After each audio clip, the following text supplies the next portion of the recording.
Wonderful, wonderful, wonderful, wonderful old house music. And the bitch need to come on out there and get her swerve on, honey. Ooh, okay, get her swerve on.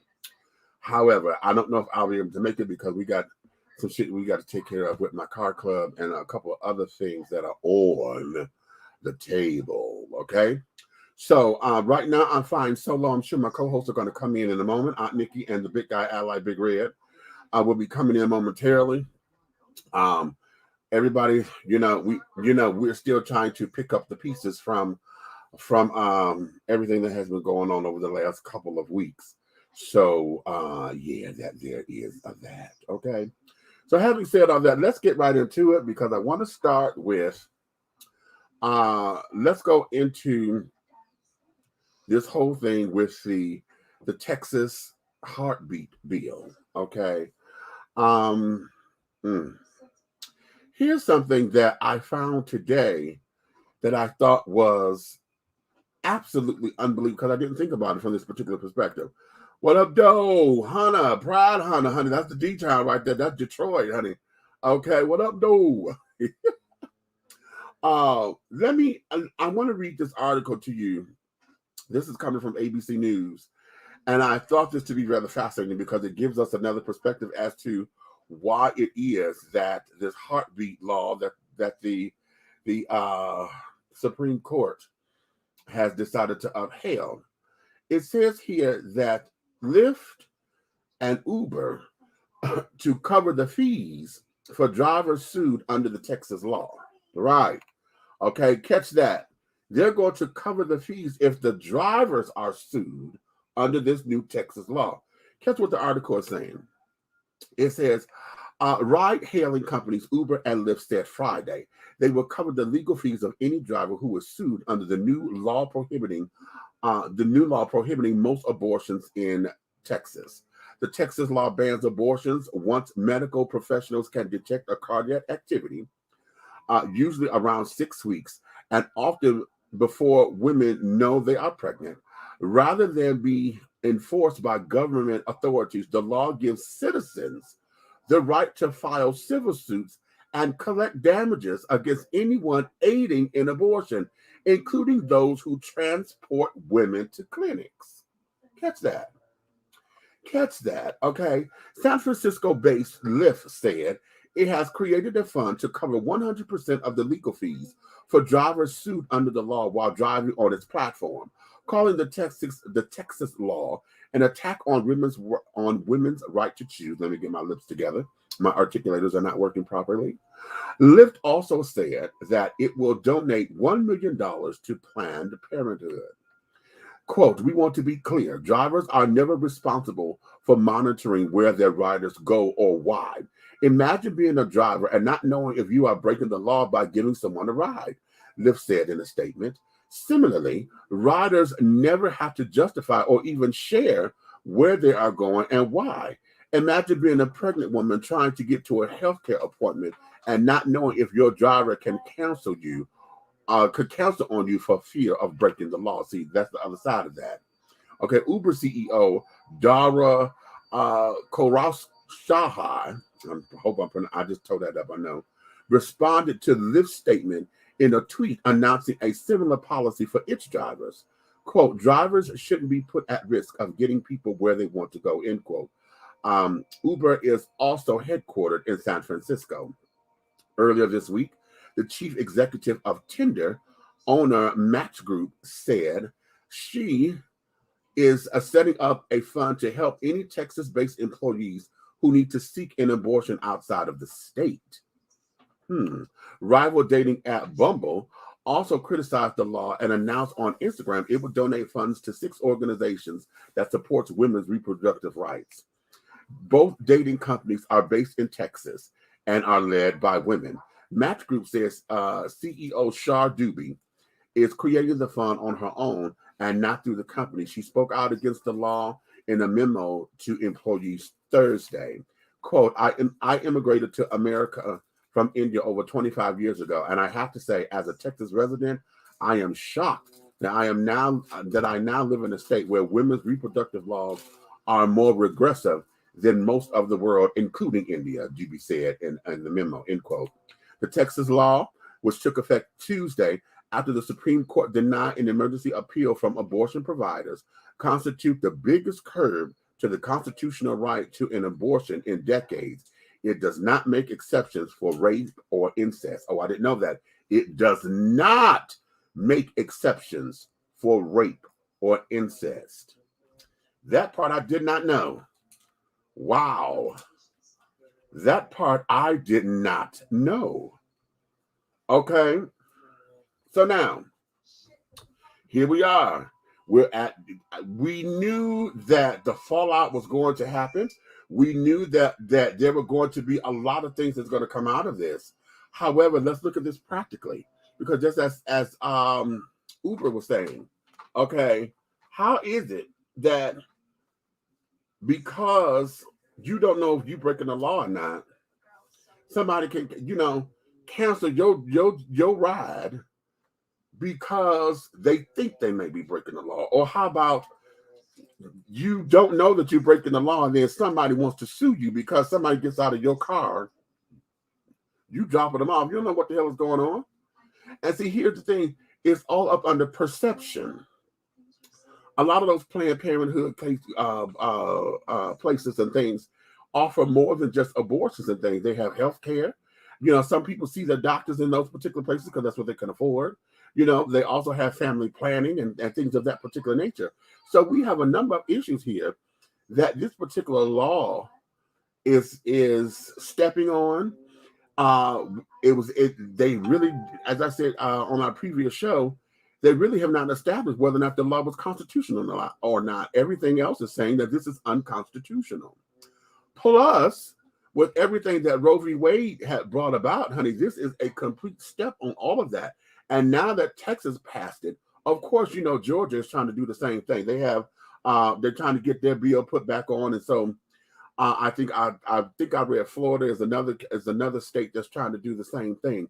So we're now starting to have a lot of these copycat things going on. So the question becomes, now what? Okay, do we really want to go down this rabbit hole? Are we looking to go down this whole thing at what costs?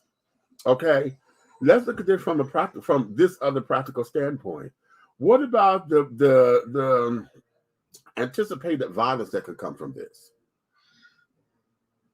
Because what's going to happen if, say for instance, the pregnant woman decides to, they get upset, they get hostile, want to fight, knock somebody in the face, slap somebody, spit on somebody, and then what if the person retaliates and they end up harming the baby?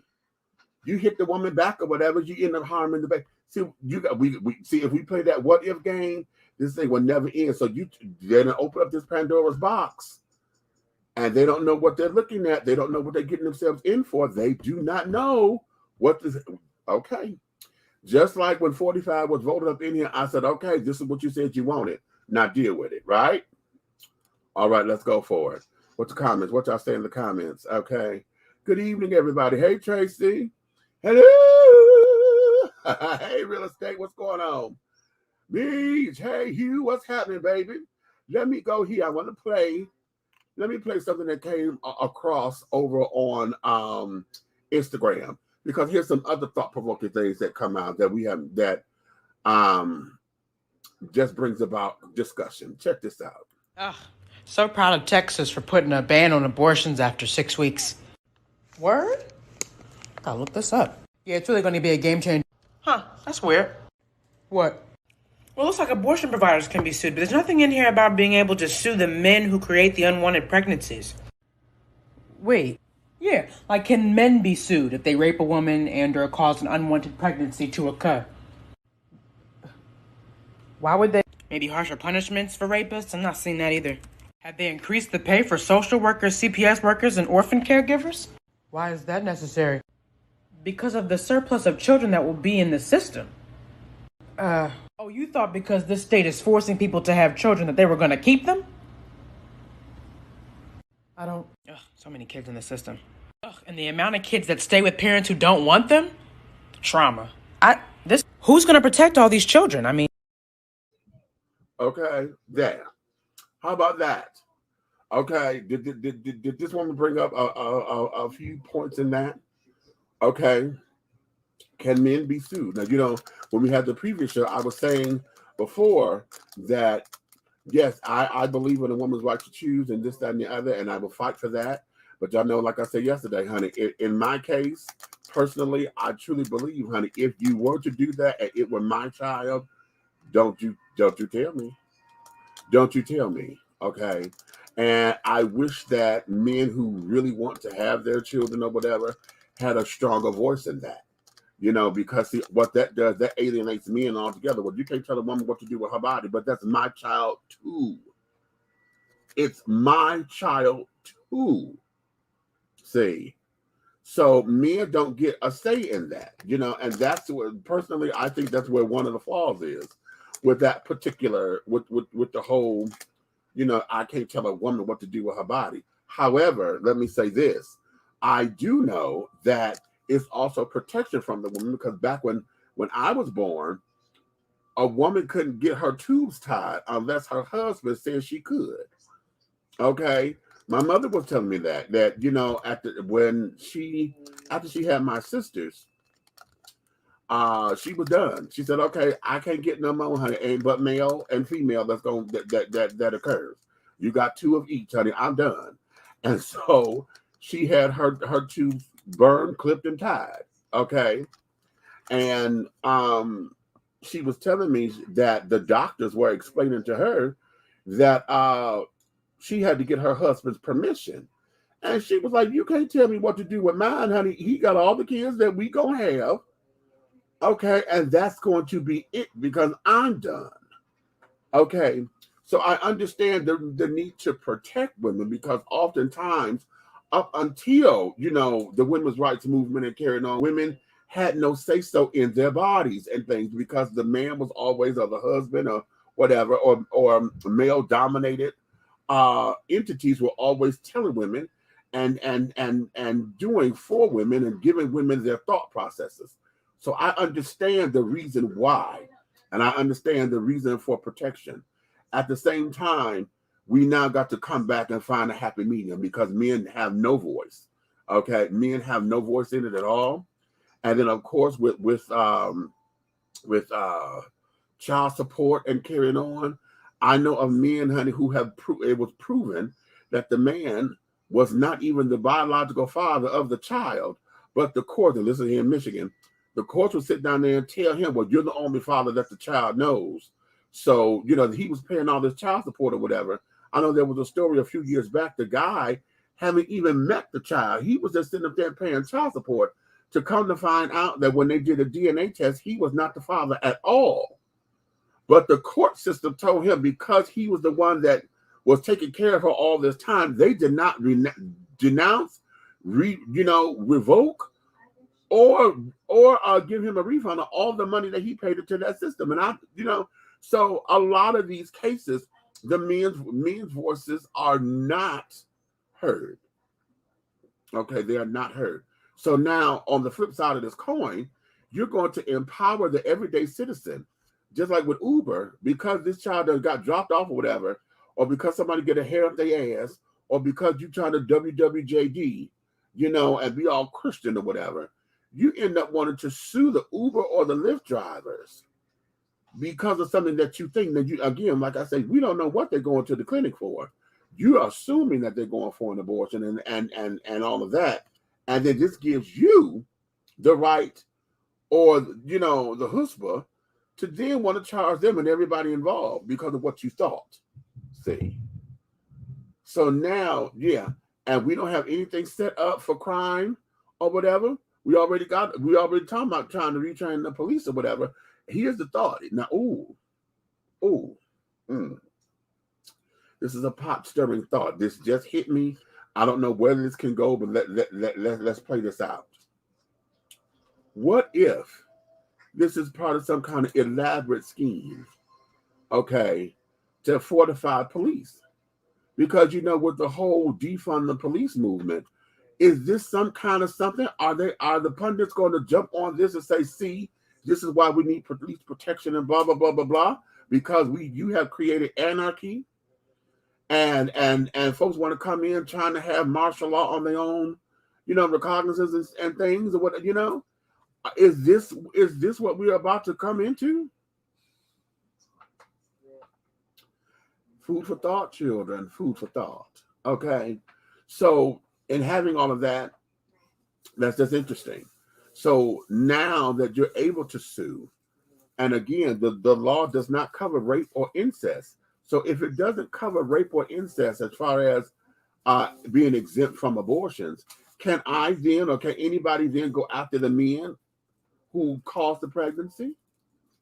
How about this? Can they go after the men who paid for it? Because there's a number of men who don't want the child, and will force the women into having abortions or whatever. What about that? Okay. So see, we have a lot of what is, didn't I say we play that what if game? This is going to go into, it can get real dark and dismal and things of that nature. So, what is it? What is it? What is it? Let's go here to the comments. Rhea, what you say, this law is so wrong on so many levels. Aren't HIPAA laws violated if Uber and Lyft was to ask the woman the question? You know what? Hey, I don't know if HIPAA laws are, because see, not necessarily HIPAA, okay? Because, sharing medical information, your own medical information is one thing. HIPAA laws will be violated if medical professionals and things, or you come in contact with medical information. Okay. Now, in a perfect world, we're all supposed to be sworn to confidentiality and carrying on. But once you sit down there, HIPAA laws prohibit us to tell somebody else's medical history. Okay, we could be sued that way. So if he asks a question, he can't necessarily, that's not necessarily against HIPAA laws, but because of this law, that there poses a question. Does it skirt up under those HIPAA things or whatever? Because it might, it just might. It just might, So there you have it. Lanier, what you say? Those Texas legislators got some seriously fucked up priorities to come up with this. Let me read that right. For it takes some real meticulous planning to include damning cab drivers for abortions. I don't know much about Texas, but I'm sure they could use that meticulous planning to accomplish greatness for way more important issues. Well, you know what? Here's where it is, Lanier. You're absolutely right. But when you leave something up to interpretation, okay, and you're now empowering the citizens to make citizens arrests and to now be able to make lawsuits, you told these folks they could make lawsuits, civil lawsuits, against folks for X, Y, and Z, who you think is breaking this law. The court systems are already overcrowded. They can't get shit done as it is. Y'all know I'm still dealing with the death of my child, and my son was in the court system waiting to go to trial. Okay, waiting. We were 2 years waiting for him to go to trial so we could beat this damn case. And he still did not see the light of day. And he was taken up out of here. Okay. He, I say they killed him, and I'm standing behind that. Okay. So you're talking about all that's going on. And now you're going to empower folks to go to civil cases. What is this going to do for reality television? Because y'all know these kind of cases are going to go to the People's Court and all these other court cases and carried on. That's on TV.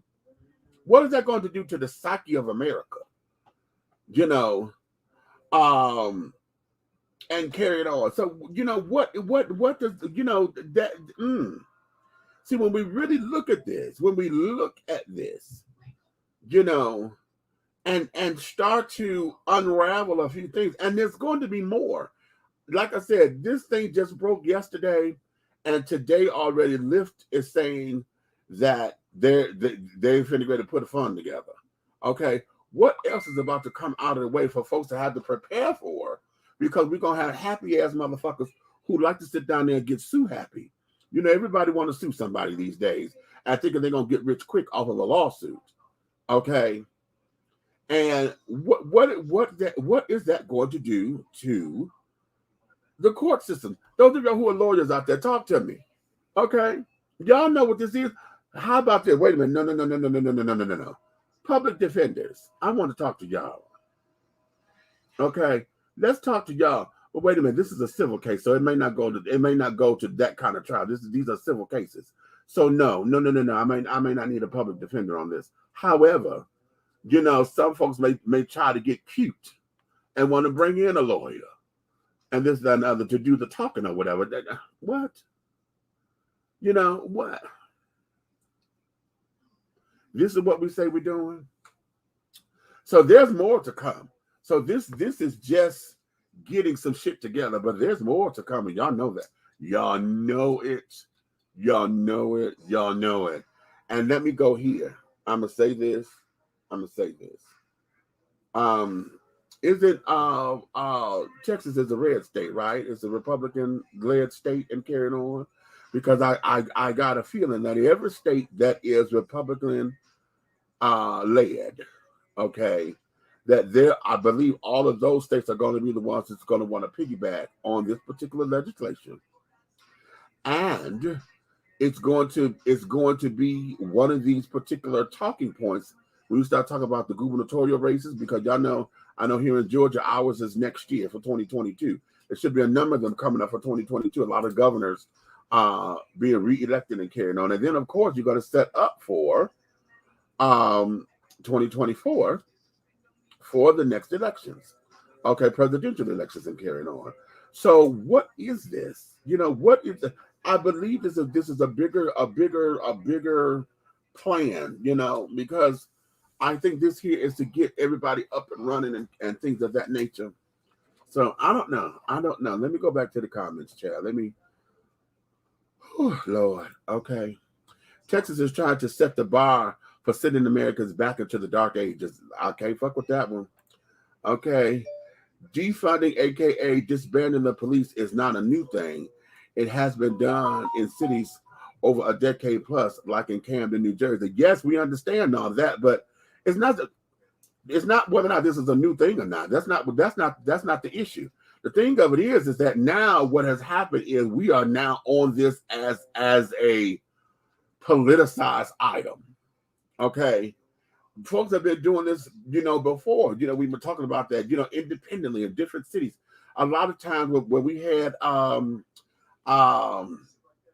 know Detroit, we had stress. Down here in Georgia, we had the Red Devils and those renegade police officers and things to where, they were attacking black and brown people and carrying on and this, that, and the other. And a lot of folks are like, for defunding or disbanding those particular entities and things that do something different with the money, like building mini stations and carrying on in certain in neighborhoods. So that particular argument has always been in existence. But now what we have it on this national political platform to where it has now been politicized to a point where that's all folks want to talk about as a hot button issue to win elections and to this, that, and the other and all this other bullshit, And so now it becomes a talking point that's landing on deaf ears, because now, nobody wants to sit down there and disband the entire police force because that's stupid. But a lot of folks are not really thinking about what they're saying when they say defund the police. That's not what they mean. They don't mean it the way how it sounds, defund them. I think they're saying, okay, let's have somebody regulate the spending. Let's look at how you're spending this money and allocate those funds logically. Go into better training facilities, better training techniques, mental health care for a lot of the officers and carrying on. In fact, all of them. Every police officer needs to have some kind of ongoing mental health care that is not some 6 times a motherfucking year. Okay. They need ongoing mental health checks and carrying on because of the nature of the job. So when we talk about that, at least that has always been my definition. But the argument becomes, folks hear the word defund and they think that folks are saying to get rid of the police. And that's the stupidest thing on this side of creation, because as long as you have people, you're going to have crime, because folks, it's just in our nature to do dastardly shit as human beings. The human id is designed to do dastardly shit to find out what we can and cannot get away with. And one of the things that we must understand is that every action has a reaction and a proper consequence. Okay. Yes, I said it and I mean it. Okay. Pride, sorry to hear that, man. Thanks, Pride. Oh, you didn't know? Yeah, my son, he died on July 12th, and yeah, while he was still, we were still dealing with all this in the prison system, and they to make a long story short, they just didn't get him to the doctor in time. We have been calling to tell him when he told us that he wasn't feeling well. And that they were not getting him to the doctor. I called down there on two different occasions to get them to get my baby to the doctor, and they did not.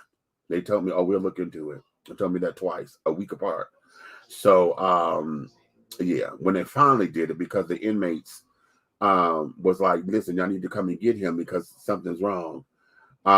When they finally got him to the hospital, it was a little too late. Whatever was going on, they want to say it was a blood clot or whatever.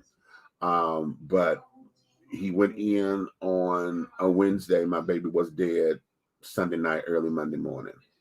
His system had started shutting down and things. So they did not get my baby to the hospital, okay, in a timely fashion because they were looking into it. That's what they told me. Oh, we'll look into it. Yeah. Okay, so but all that because we were sitting up here waiting 2 years to go to fucking trial, and they kept setting the bail so high to where they, shit, we didn't have property or nothing to do that, so we couldn't get him out on bail and things of that nature. So or bond him out rather. So 2 years, and that was him. Okay, and then he's telling me folks been up in there for 5 years or whatever, still waiting to go to trial. And then on top of them waiting, we got hit with a pandemic that put everything back another year and a half. See, plus he's in Columbus, Georgia. That's in the Muskogee County. They had elections, so now they had a new sheriff, a new DA that done came in. So we're dealing with all that, and I'm sharing all this again because if you're hearing where I'm going with the complications in the court system. You have now just empowered citizens to sit down and to do something real stupid. Now, yes, that's Texas right now, but we know that's coming across the board because all of the red states are going to try to adopt this, especially now that the Supreme Court upheld it. So now everybody's going to jump on the bandwagon because that's a lot of that bullshit. As far as a political party is concerned, and so this is about to get real hairy. Real hairy. Okay. Yeah. Yeah, Red Dogs in Atlanta. Yeah. They were the ones that had taken down. The last thing that they did, I believe, that went public was when they came in with the Eagle, which is the gay bar here in Atlanta, but no longer. They were the ones that went up in there and put everybody's face to the ground and carried on allegations and blah blah blah blah blah. Mm-hmm. Oh, what's your cash out? My cousin not gonna make it. Oh no. So let me go here. Pride says, I totally agree with you about defunding so much that I wish there was a different title because it doesn't mean get rid of police, but to reallocate funds and responsibilities of the police department. Exactly. Okay. So that there is that at this particular moment. So again, as this story unfolds and carried on, honey, we're going to get into a couple more things with this, and oh, Lord have mercy. We're going and a lot. I know I'm waiting for those who are pro-lifers to come on here. We haven't had a lot of them yet, but I know they're going to come up in here and want to start some bullshit as far as arguing about the life of the child and this, that, and other. And my argument stands. If you're so busy worried about the life of the child, honey, take your ass down here to the orphanages, get your ass in the foster care system and carry on and get these babies that nobody wants and everybody keep throwing away or people are abusing, because what you have not answered is, what are we going to do when the kids get here? Because you bitch, moan, and complain about the welfare system, folks being on food stamps and this, that, and the other. But yet, you want to sit there and say, oh, well, that life matters. Okay, and it does, because all lives matter. Okay, all lives matter in this particular case. Okay, all lives matter. If you want to be the voice of the unborn child, well, honey, where are you to help take care of these children? Because if everybody who was pro-life was doing their part, then what we see here in this world, honey, we will not have so much sex trafficking. We will not have so much of these juvenile delinquents. We wouldn't have a lot of stuff that we see wrong with children. We wouldn't have a lot of bullies either. Okay, if everybody who was pro-life did what the fuck they're supposed to be doing, that you say supposed to be done for these children. Okay, so having said all that, we're gonna move on. I'm gonna take a little commercial break at this particular moment. When we come back, honey, we're gonna get into some debauchery children. Tyler Perry got a new show coming out, baby. And well, no, not Tyler Perry. It's Tyler Perry Studios, because they're filming it there. They got a new director and a whole new. I'm gonna show you the clip when we come back. Okay. Right now, honey, this is about to be something. Woo-hoo! Whether you are a resident or visiting the ATL, if you need to satisfy your soul and your hunger with some good old-fashioned scrumptious victuals, then head on over to Tara Boulevard and feast at the Country Kitchen Cuisine Buffet. The Country Kitchen Cuisine Buffet has a mouth-watering array of delicious delicacies that will tempt your tummy, tantalize your taste buds, and please your palates. All of our items on the buffet are made from scratch, just like Grandma used to make. Try our meatloaf, the succulent fried chicken, the smothered pork chops, the short ribs, the fried and baked fish.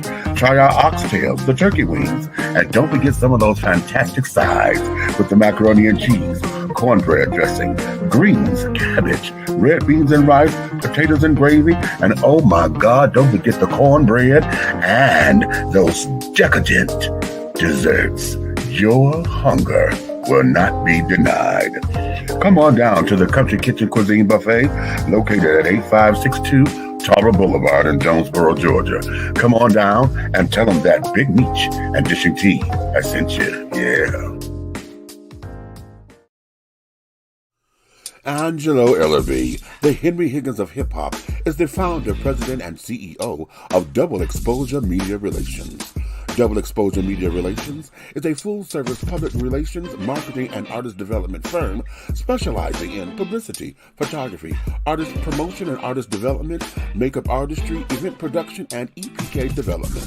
Celebrating over 45 years in the industry, Angelo believes that a culture that does not take care of nor respect its artists is a culture that leaves nothing behind to appreciate. Let Angelo help you make dollars and cents of the entertainment industry.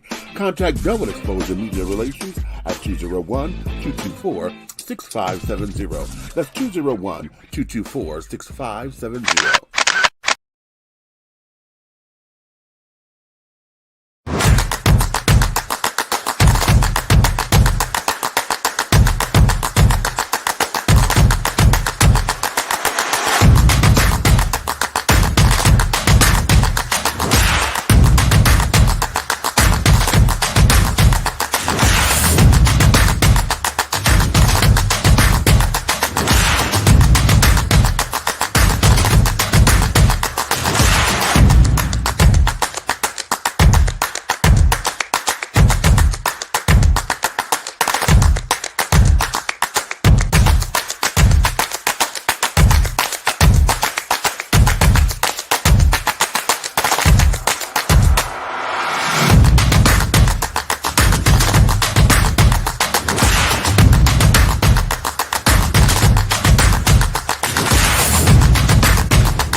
All right, and we are back. We are back. We are back. Hey now.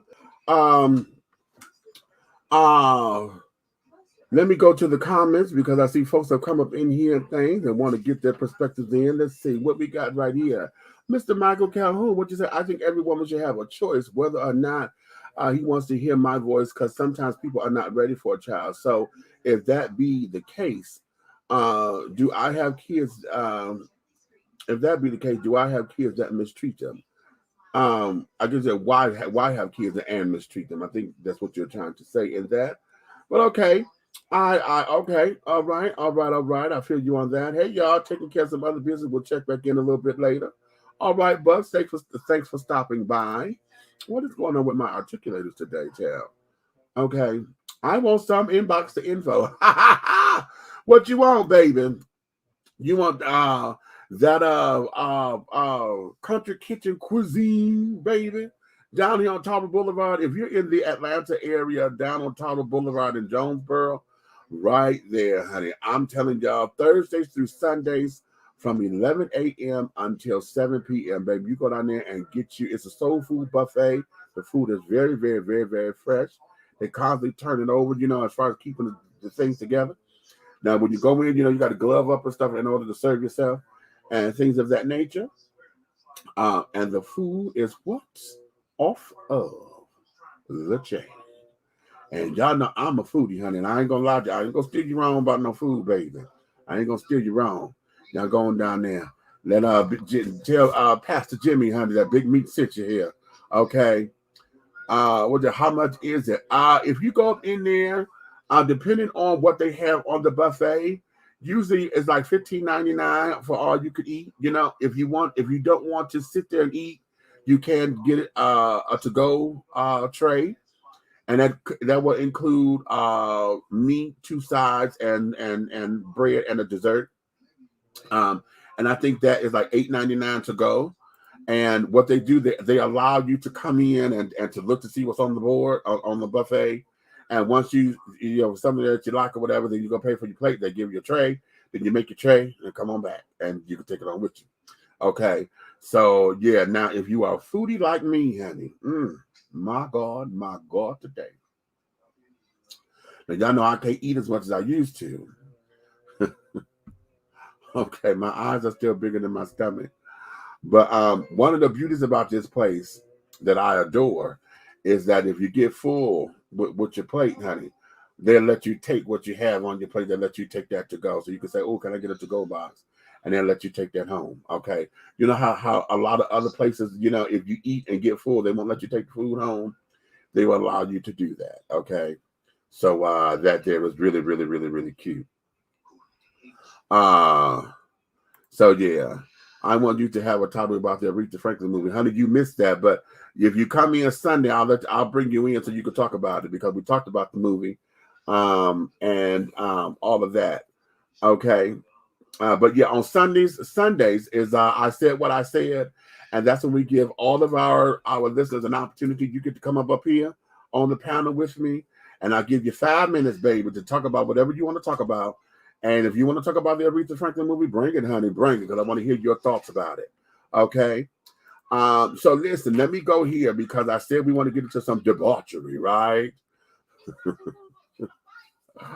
Let's look at this. And let's look at this, and let's look at this. Wait a minute, let me before I play it, let me run my banner, because this is a promo. However, the kids want to try to ding the children and say that we don't have permission, and that bothers me, because I'm like, this is what you're using to promote your shit. So if this is already for the public use, why in the hell do you say we can't talk about it or use it? So this here is under the copyright disclaimer, under Section 107 of the Copyright Act of 1976. And this is allowing me to use this under the fair use proposal, okay, for purposes such as criticisms, comment, news reporting, teaching, scholarship, and research, okay? So we've been going to talk about this. Y'all look at this and let's go. There's some hoes in this house. All right, fellas. It's game time. There's some hoes in this house. There's some hoes in this house. There's some hoes in this house. There's some hoes. There are no photos allowed. Y'all bitches crazy. What is your name? Keisha, my nose is bleeding. Keisha, my nose is bleeding, is no longer allowed in my establishment. Get the fuck out.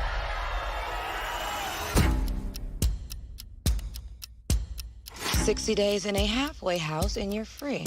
I just gotta find a job and stack some money. You can always work the door at the club. If you're gonna be in this business, you're gonna have to be smart. This business is cutthroat. This is my money. This is my life. The kind of money we make, you are mine. My daddy was a gangster. The shit that I've done, the shit that I have seen, if I have to come back here, I swear I'm gonna kill everything breathing. She wanna go gutter, she gonna end up in one. You obviously don't know who the fuck I am. Turn around. I want to look in your face when I shoot you. You don't want to start this war. I'm not starting it.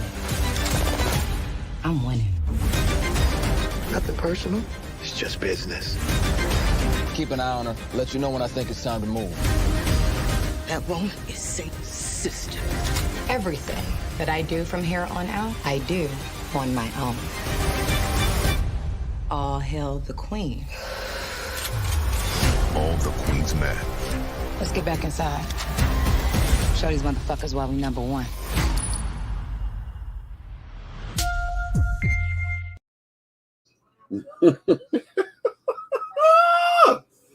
Okay, what you think? Y'all ready? Are y'all ready? Huh? For what I'm going to call the male version of P-Valley. Okay? And we knew it was coming. Okay? We knew it was coming. Okay? But here's the question I want to pose to everybody. Okay?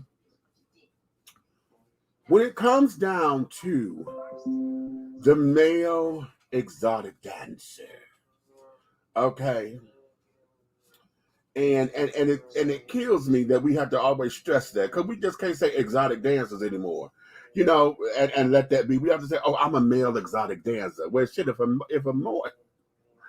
man is saying it, if a man says I'm an exotic dancer, what else are you going to be? Okay, why do we have to qualify by saying a male exotic dancer? Anyway, there's always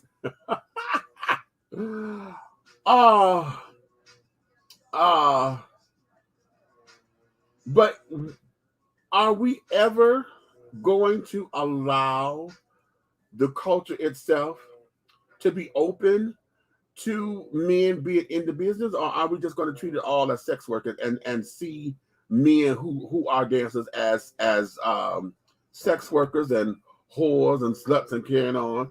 Because it's okay for girls to do it. I mean, even though it's still a stigma, you know, our society still expects women to sell sex and to be, you know, alluring and captivating and all of those things.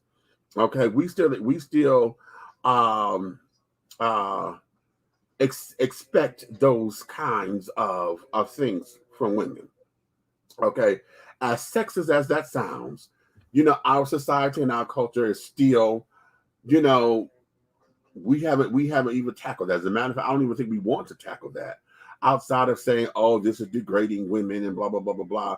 And I have a problem with that too, because I'm like, no, it's not degrading women, honey. If a woman says this is her choice to do it, how is that degrading? If she says that you have the right, I'm giving you the okay to touch my body, what is degrading about that, outside of the treatment that you don't like because they may be into something else? That's a whole nother conversation. But when it comes down to men, because we don't never hear about it being, oh, that's degrading me, oh, that you're degrading yourself and blah. We never hear that kind of conversation when it comes to men or the male exotic dancer, and particularly Black male exotic dancers. Okay, why don't we ever have that particular conversation?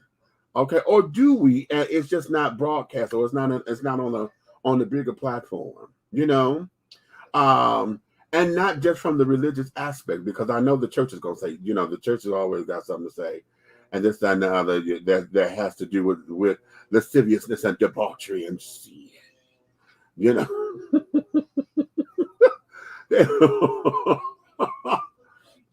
It's always that.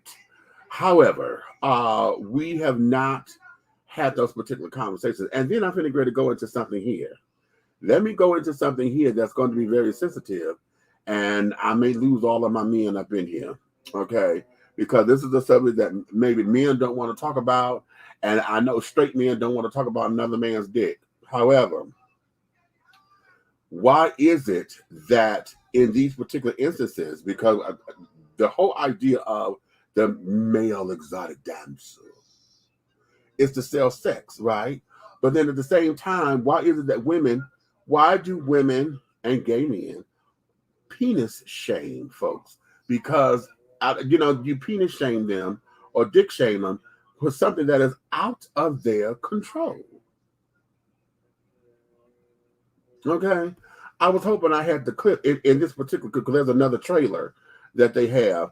And in the particular trailer, the guy comes to the owner, and he wants to work at the club, and she tells him, if your dick is not is anything below the number of digits in your telephone number, then don't come knocking at my door. Okay, y'all know a telephone number now is it's 10, technically 11, but it's 10 digits because we don't have to dial the 1 anymore.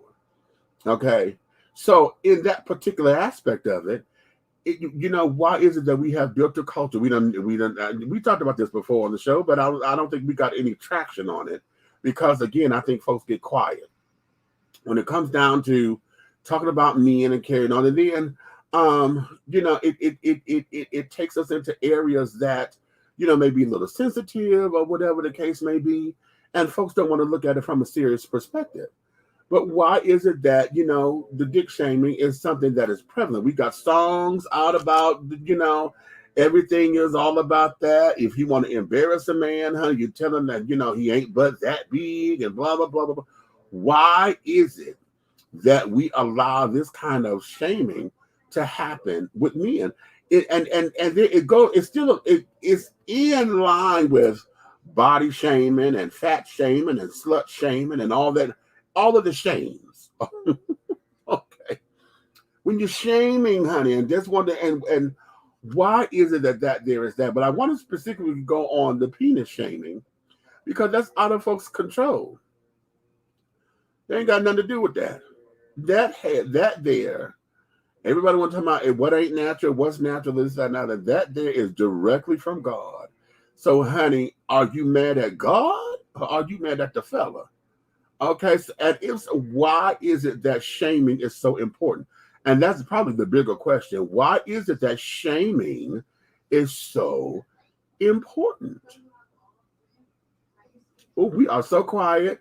Honestly, y'all quiet on this. Y'all always get quiet on this. Okay, y'all always get quiet. And this is the shit that bothers me because see, these are the kind of conversations that we have to have. These are the conversations that we have to have. Because one of the things is that when we talk about dealing with self-esteem and confidence and things of that nature, a lot of stuff are in line with everything. And then with men, one of the things about being male in this world is that everything revolves around our sex. Everything about your health revolves around your sex. Child, you can't if you go get a blood test, honey, they're gonna tell you how checking your blood is gonna tell you how to have sex better. Blah, blah, blah, blah, blah, blah, blah, blah, blah. So, that there is where a lot of this is. So here, when we're talking about the male exotic dancer, darling, ooh, the sexy moves they're carrying on, those who invest, and I'm going to call it like those who make money off of using their bodies, okay? Because it's a step above modeling, because models do the same thing, right? Except they may not dance or whatever. Or is this adult modeling, because I know for those who got into the porn industry, they call it adult modeling and, this, that, and the other. Excuse me. I'm getting caught up. But, so when we have that, why is it that in this particular business, I don't see men having the same scrutiny that women have, even though it's accepted amongst women and I think that's the hypocrisy in it. As much as it is accepted for women to do, it has so much shame and scrutiny attached to it, it's ridiculous. at the same time, we don't have that same scrutiny when it comes down to men, you know. And with this particular show coming on, okay, with this particular show, yeah, this is going to be very, very, very, very interesting. Pride, what you say? Wow, that small sample reminded me of P-Valley, which I didn't like at all. I feel like I have read this book before and have no interest in it at all. Okay, what didn't you like about it? Is the fact that it was, is what? Is it overly sex? What is it that you didn't like about it? Okay, this looks interesting. Okay. Hey, Road done came up in here. What's going on, baby? Okay, Lanier said, for some women, it might be a retaliation for how males have long breast shame women, which is beyond a woman's control. And for males, it has been out of their control, makes it easy. It's a punk move. Yeah, that's true. That's true. But see, one of the things, here's the thing about the breast shaming. Breast shaming is something that can easily be remedied. Okay. And what I mean by that is there's a lot of folks who don't believe in a large-breasted woman because they figure out more than a handful or a mouthful is too much, you know. So once you get into that range, there is. And we could probably say the same thing about men who are, you know, average or below average. And a lot of women, well, I won't say a lot, there are women out there who claim or who have said that they prefer smaller men or whatever, or they're not size queens or whatever.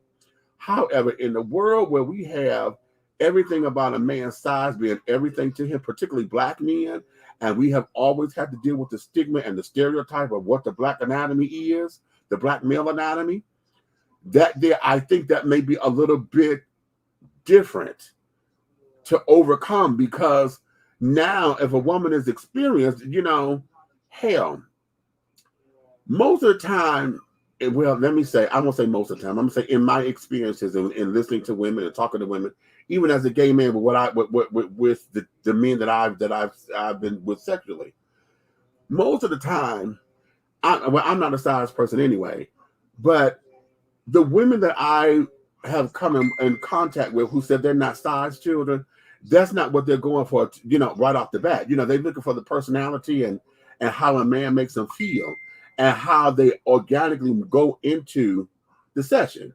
You know what I'm saying? And by the time they get to where they're ready to give themselves to one another, size is not an issue at this point, because now I done got so involved with you to where I just want to be a part of you. I want to share you, and I want to share myself with you.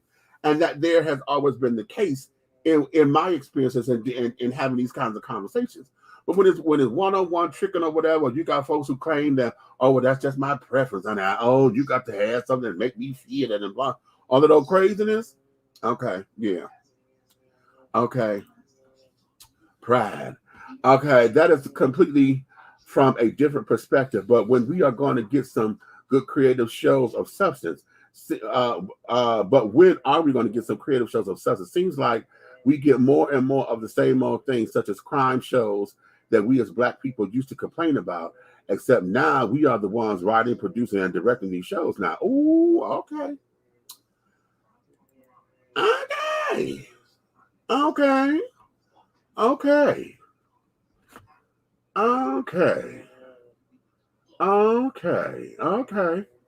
Okay, well, let me go here. Let's go here since we're gonna talk about television shows and things, because I still hold the argument that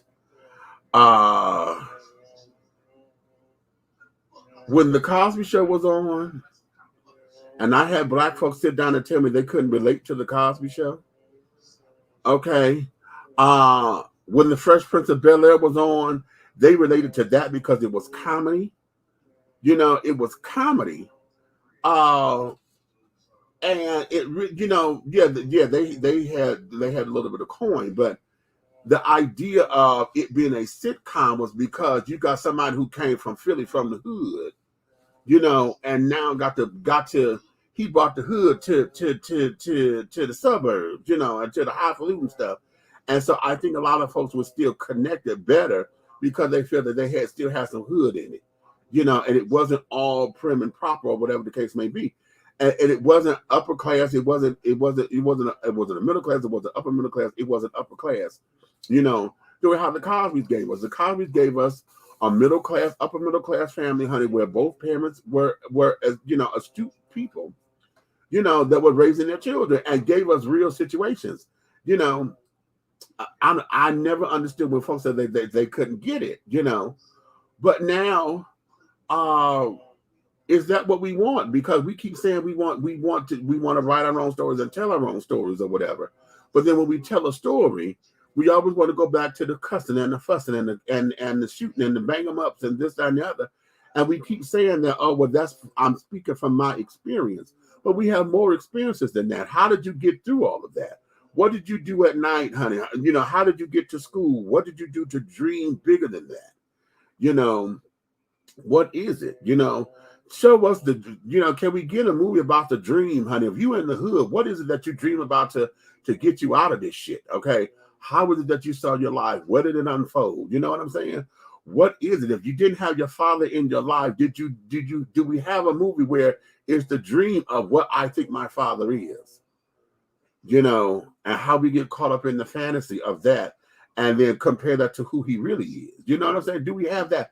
There's a number of stories that can be told, but I think for a lot of us, when we're trying to get marketing and ratings and we get folks to come in on it, it looks to be that way. This particular show, All Hail the Queen, no, all the Queen's Men, excuse me. I am going to catch it because my girl Rashawn Ali from Sister Circle Live, she's going to be in it, and I met Eva before, so that's the one who's playing the lead character, Eva Marcel. So I'm going to watch it to check it out to see what it's about. But I know it's going to be sexually laced because we have all of the dancing and things of that nature. And then here's the other thing that I hope they capitalize on, and that I want to see the sexuality of women expressed. Because see, have y'all ever been to a male strip joint and just paid attention to women? If you're not been, I'm sure you've seen videos and carrying on that's going around where women actually rape them damn dancers on the stage trying to get at his package and want to slap his ass. They are oh my God, women are absolutely notorious. Absolutely fucking notorious. And we don't hear about that all the time because in this particular world, for whatever reasons, we still are under the impression that men cannot get raped. And that is the furthest, that's one of the biggest lies on this side of creation. It's just that men don't believe that they want to talk about it or whatever, because a man ain't never supposed to tell a woman no when it comes down to sex and this, that, and the other in the eyes of the majority. And folks feel, and a lot of folks may say, no. You may say, obviously, yes, and this, that, and the other, but a lot of people feel that if a man turned down a woman, then either he gay or something wrong with him, because the man don't get raped. And when I had men tell me that bullshit, just before I moved down here to Atlanta, honey, I was on my job and we had this very discussion. And the discussion was, how when you go out or whatever, you go in the pack, right?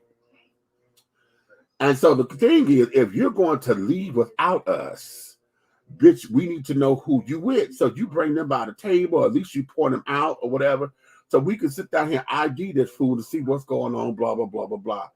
And every man that was there would sit up there and go, nah, I'm good. I don't need all that. And it's like, nigga, she could be setting you up or anything. You sitting there trying to act as if you so tough or whatever, but because your dick is finna get ready, you think your dick is finna do all the talking, you don't know what the hell she got waiting on you back at the joint. And I had somebody tell me, oh, well, I'll take my chances because now. I'm like, what in the hell is the matter with Neanderthal thinking like that? But that there is where it is. Now, here's the other thing. Here's the flip side of that. And that there is, maybe you don't want to show me because it's somebody that you should be fucking with, or it may be somebody that one of your boys was trying to get with. And you know, sit up there and ran the inside play or whatever, and cock blocked and all that kind of stuff. See, it's a number of things, but the bigger picture that I was trying to get at is about how we don't do a checks and balance, you know, and that men can get raped. But child, they said there, oh my God, honey, everybody I talk to is nah, you know, and it became that whole big old thing. I'm like, okay. Okay. Yeah. Size queens equals blown out queens. Checkmate. Okay. Okay, when the Cosby Show started, it was Cliff, not Heathcliff. And Cosby was a blue-collar person. I believe a plumber or in electrician. Not the first episode. The very first episode of Cosby, that first one, the house wasn't what it was, but he was still a doctor. He wasn't an electrician there. He was doing a lot of plumbing work and stuff around that house, but he wasn't an electrician at that time. Now what did happen was they had, in the beginning of the Cosby Show, they had 4 kids, and then at the second season, they ended up having 5 mysteriously. Okay. So yeah. But so be that as it may. Okay. So what we got, Lanier? I keep readjusting in this seat because I got one of those pillows that's supposed to do good for your back and all this kind of jazz. But I believe this bitch is chafing the hell out of me because I keep moving because I'm like, oh, this is rubbing me wrong. Okay.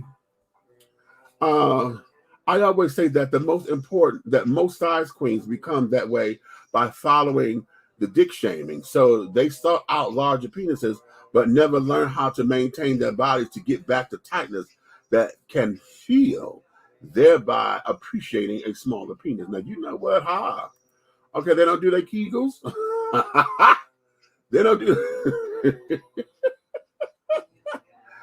they don't do their Kegel exercises, honey. Okay. And they end up doing damage and blowing themselves out and carrying on into areas that really and truly makes no sense. Listen, here's where this is, child.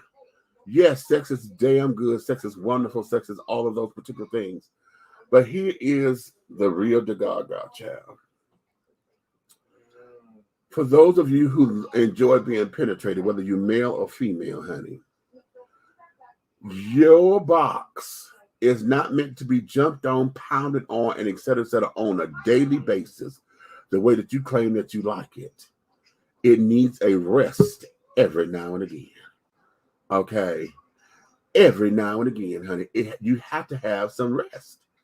If you don't, honey, you end up destroying all of your pH balance and carrying on. You destroy all of that. Men, for men who like to get penetrated, child, you want to sit down there and look blown out and carry it on, honey. That shit, you're not supposed to do this on a daily basis, especially the way how everybody claims they like to get pounded and this, that, and the other. Oh my God, and flipping and dipping.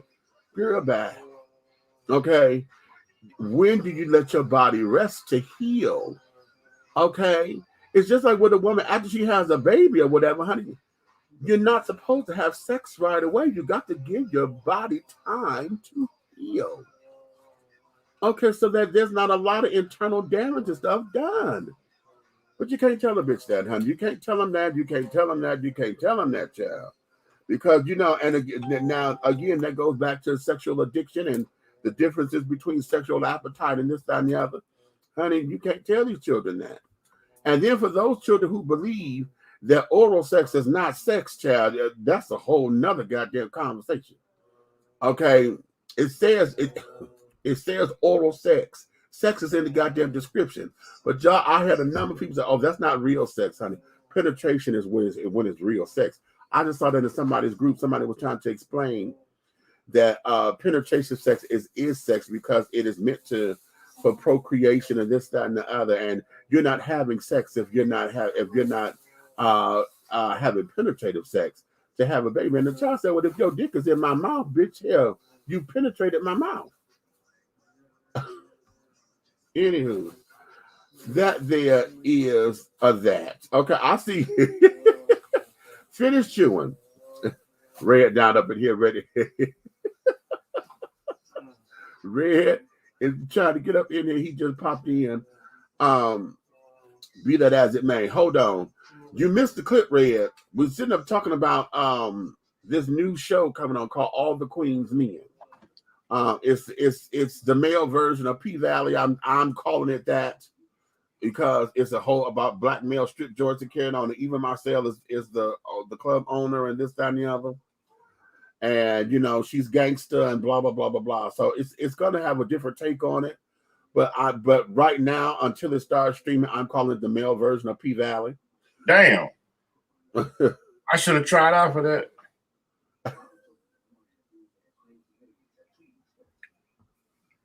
I'm gonna let that be. Okay. I'm gonna let that be. I'm just gonna let it be. I'm just saying. Oh, you think all big niggas eat sausage? Some of us can slang it. Listen, like she told the dude in one of the clips, honey, if you ain't got enough that's anything less than the digits of your phone number, honey, don't come back. All right. Bend over. All right.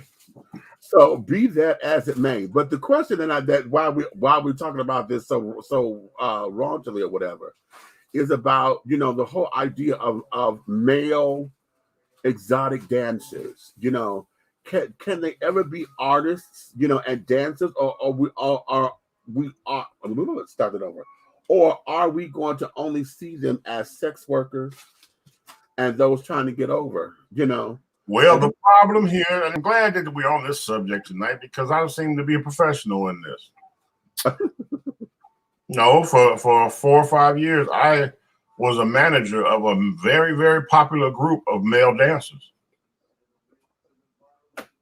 And anybody on here that's from the Virginia area probably would know me because I was one of the sole creators and people that put together the doggone dance group of men called, get this, they were, how can I put this?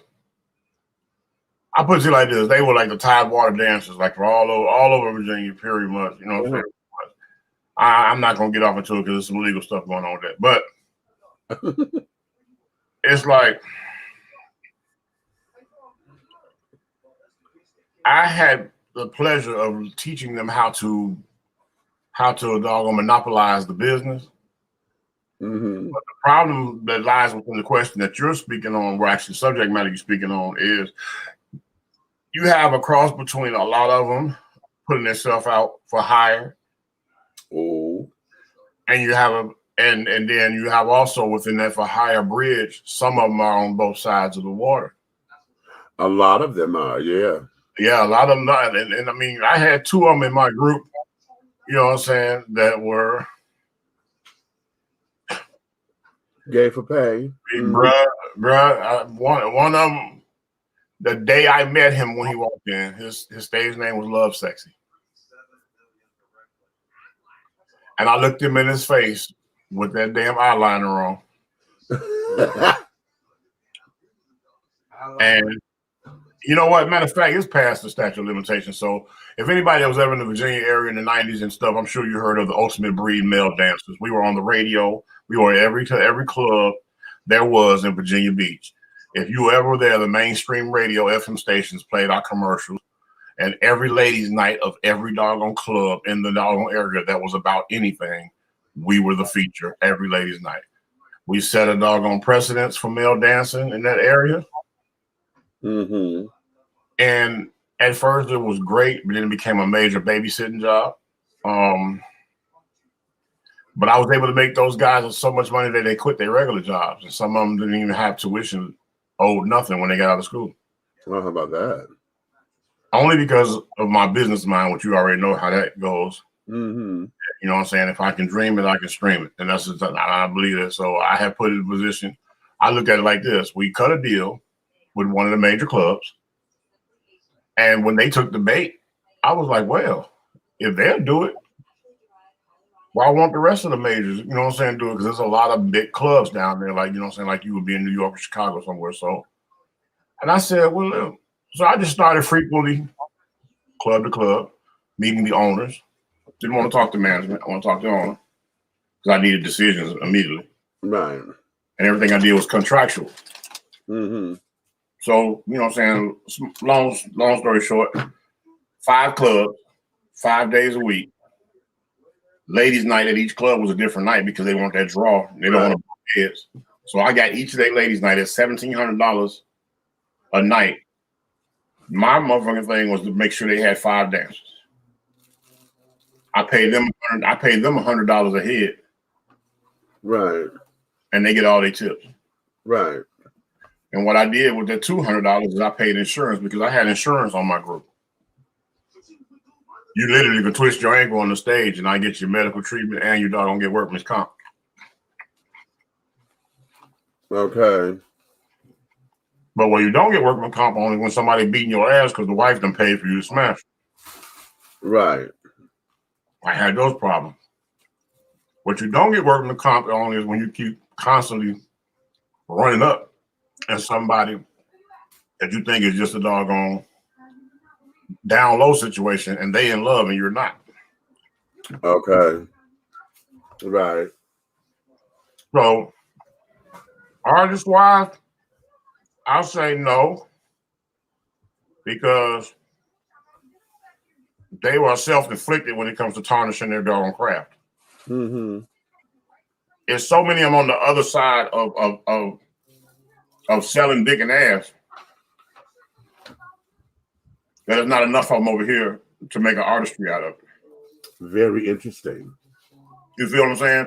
Very interesting. When it comes to taking something to the level of calling it art, where somebody can effectively, you know what I'm saying, get something where it's a monetary gain, you know, like a institution. We're gonna open up a school and teach them exactly the doggone in the do's and the don'ts of being an exotic male dancer. Mm-hmm. Okay. When it gets to that point, it's because it's the positive side of it is what shines across the United States of America, but that's not what shines. And we know that's not what shines. Right. Because I have seen a lot of them where I've had private parties where they booked us for private parties where the bride to be didn't have no tonsils. And you know what I'm saying? So right. So I've seen it all when it comes to that male dancer situation. I mean, sure, we used to have this is funny, but we go to the club, right? I used to have the same at different clubs. I would have the same group of girls waiting on us to show up because I used to treat them like stars. Mm-hmm. Meet them somewhere. They meet at a mall parking lot. They park their cars, and of course, you already know that I used to be part of a limousine company. Right. So park their cars. They get into the limo, and we pull up to whatever club we're working that night in a stretch limo. And they get out, and part of my contract with the club was their name was up in lights on ladies' night, up on the doggone billboard. Mm-hmm. They on the flyers, and they on the commercial for that night.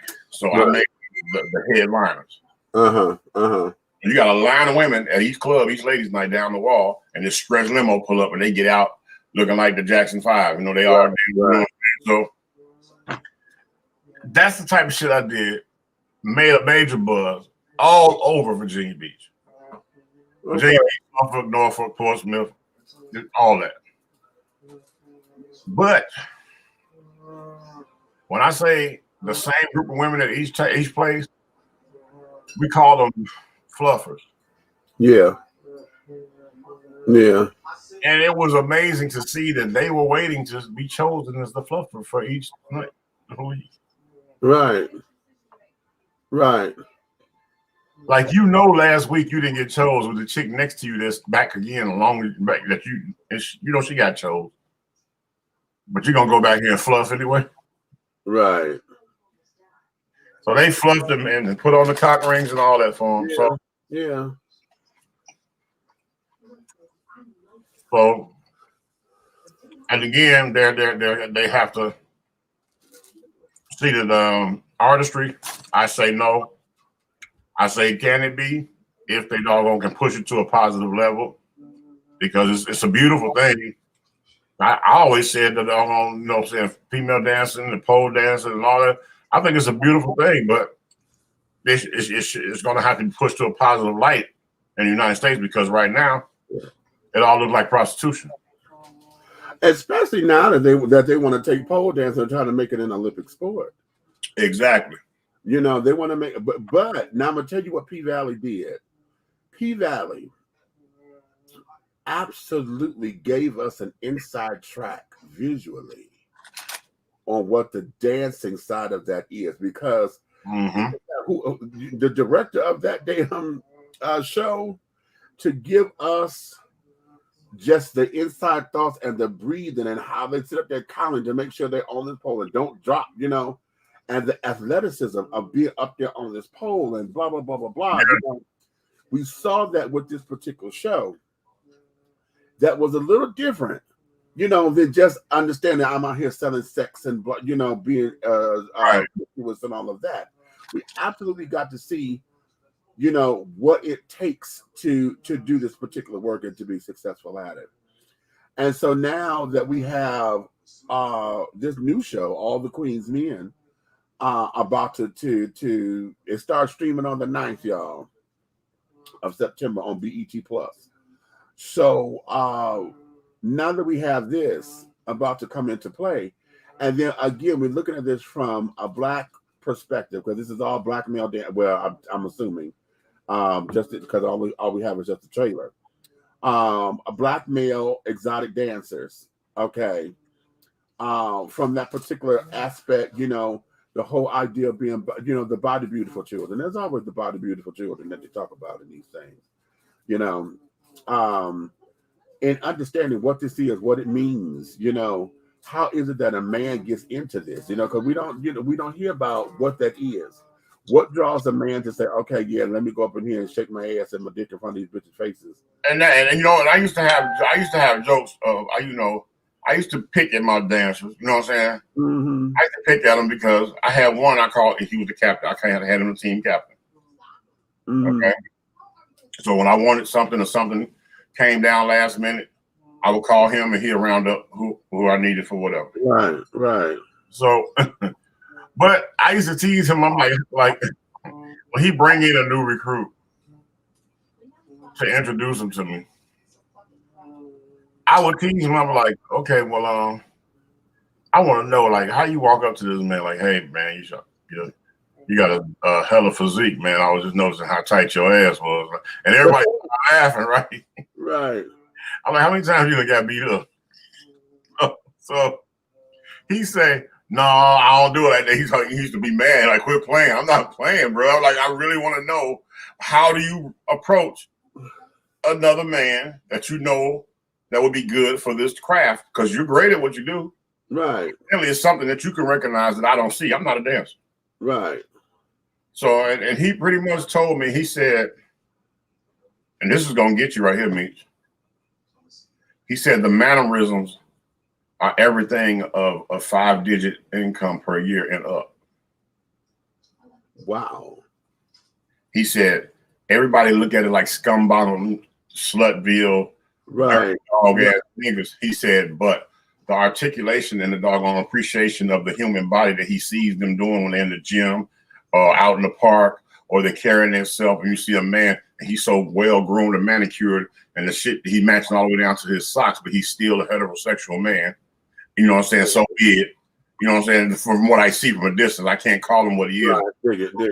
He so said he's masculine. Okay. He sees a masculine man that has feminine swag.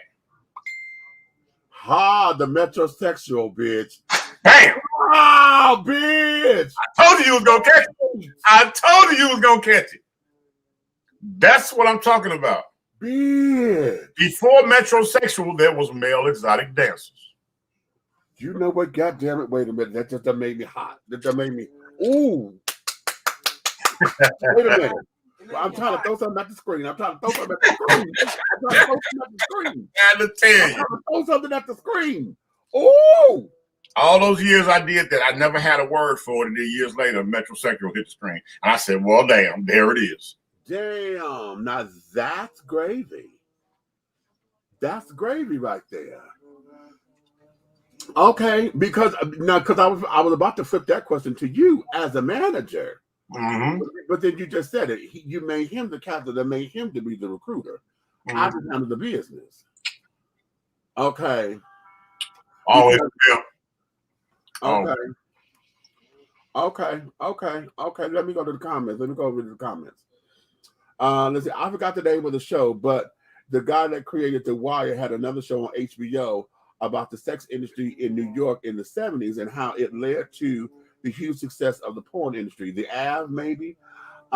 It was incredible. And with great writing, good acting, creative characters with depth and substance. And most of the characters were pimps, hoes, junkies, criminals, etc., which proves that a quality show can be made about such characters if the work is put in. I need to find out what show you're talking about. I think that is okay. Many women who worked at Lillian Vernon was at the club. Not Lillian Vernon.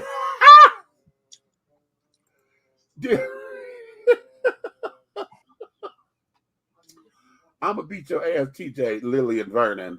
Okay.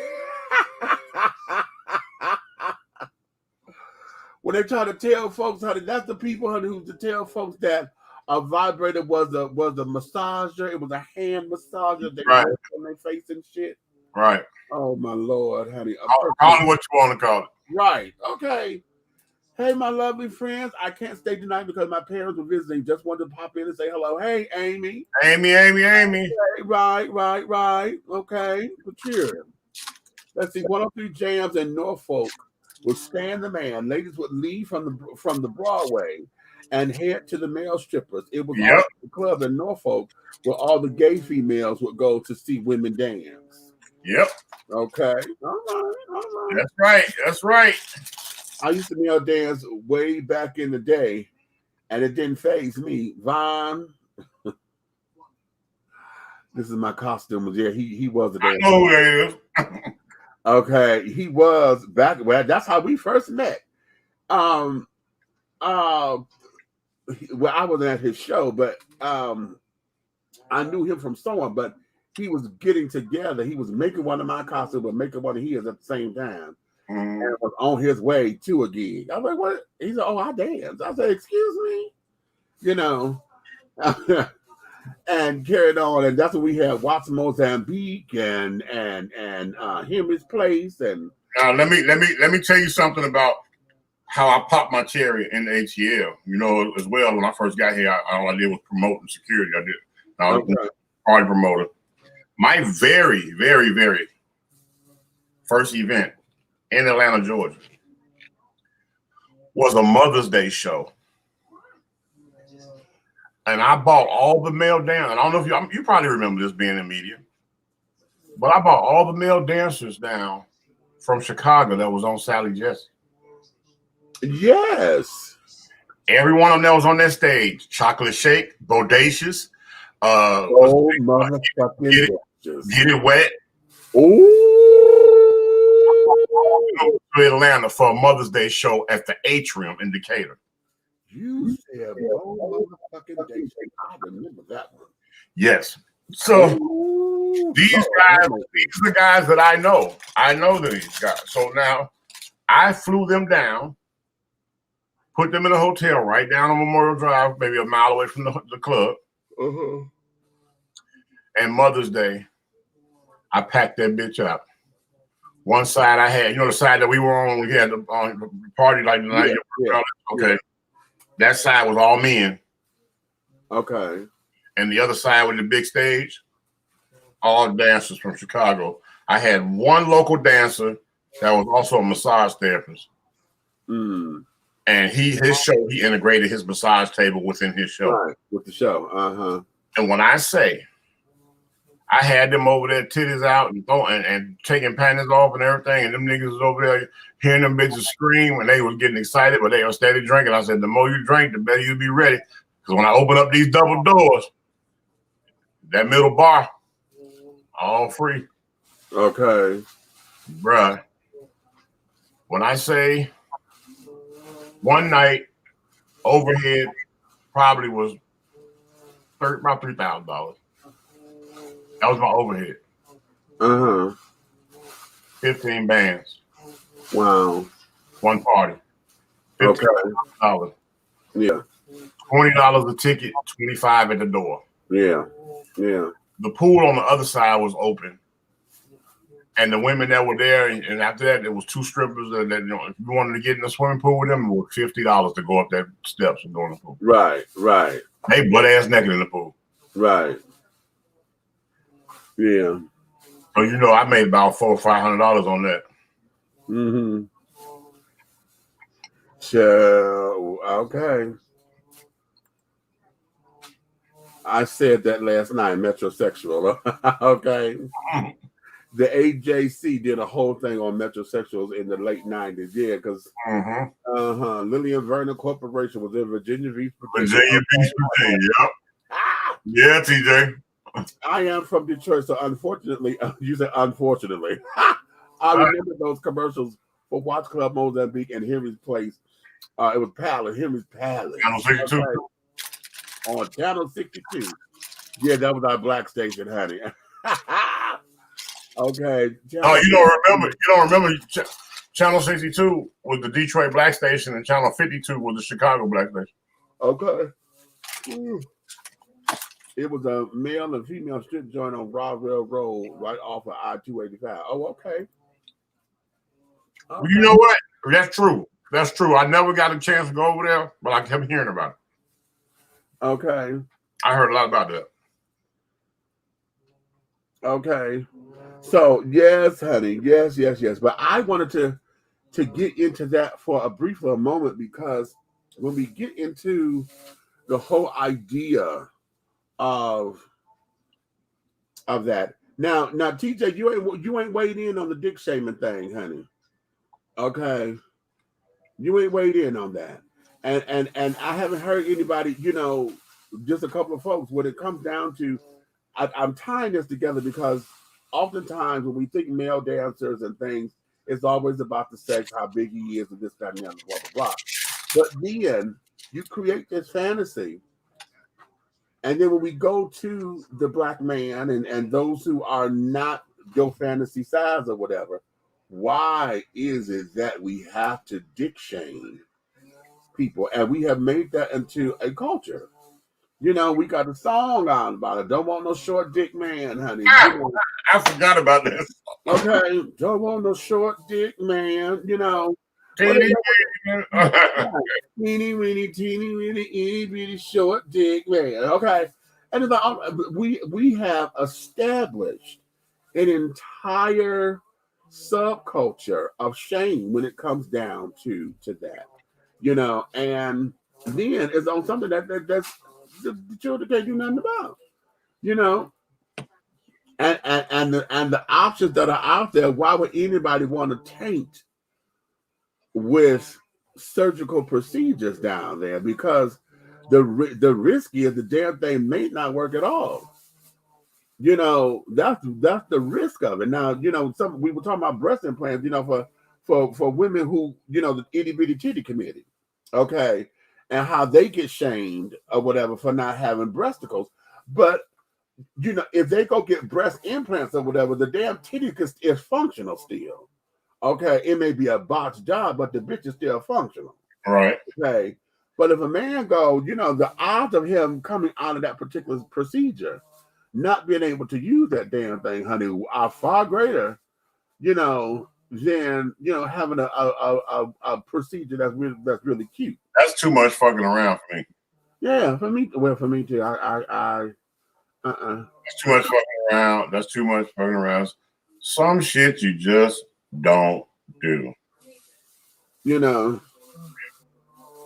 And there you have it. So it's just really interesting. So I know they're going to tackle that on this show because just like I said here in one of the trailers that's up on if you go to BET Plus and scroll down, you can see they got 2 trailers. The one I played here, and then they have the second one that I'm talking about, where she sits there.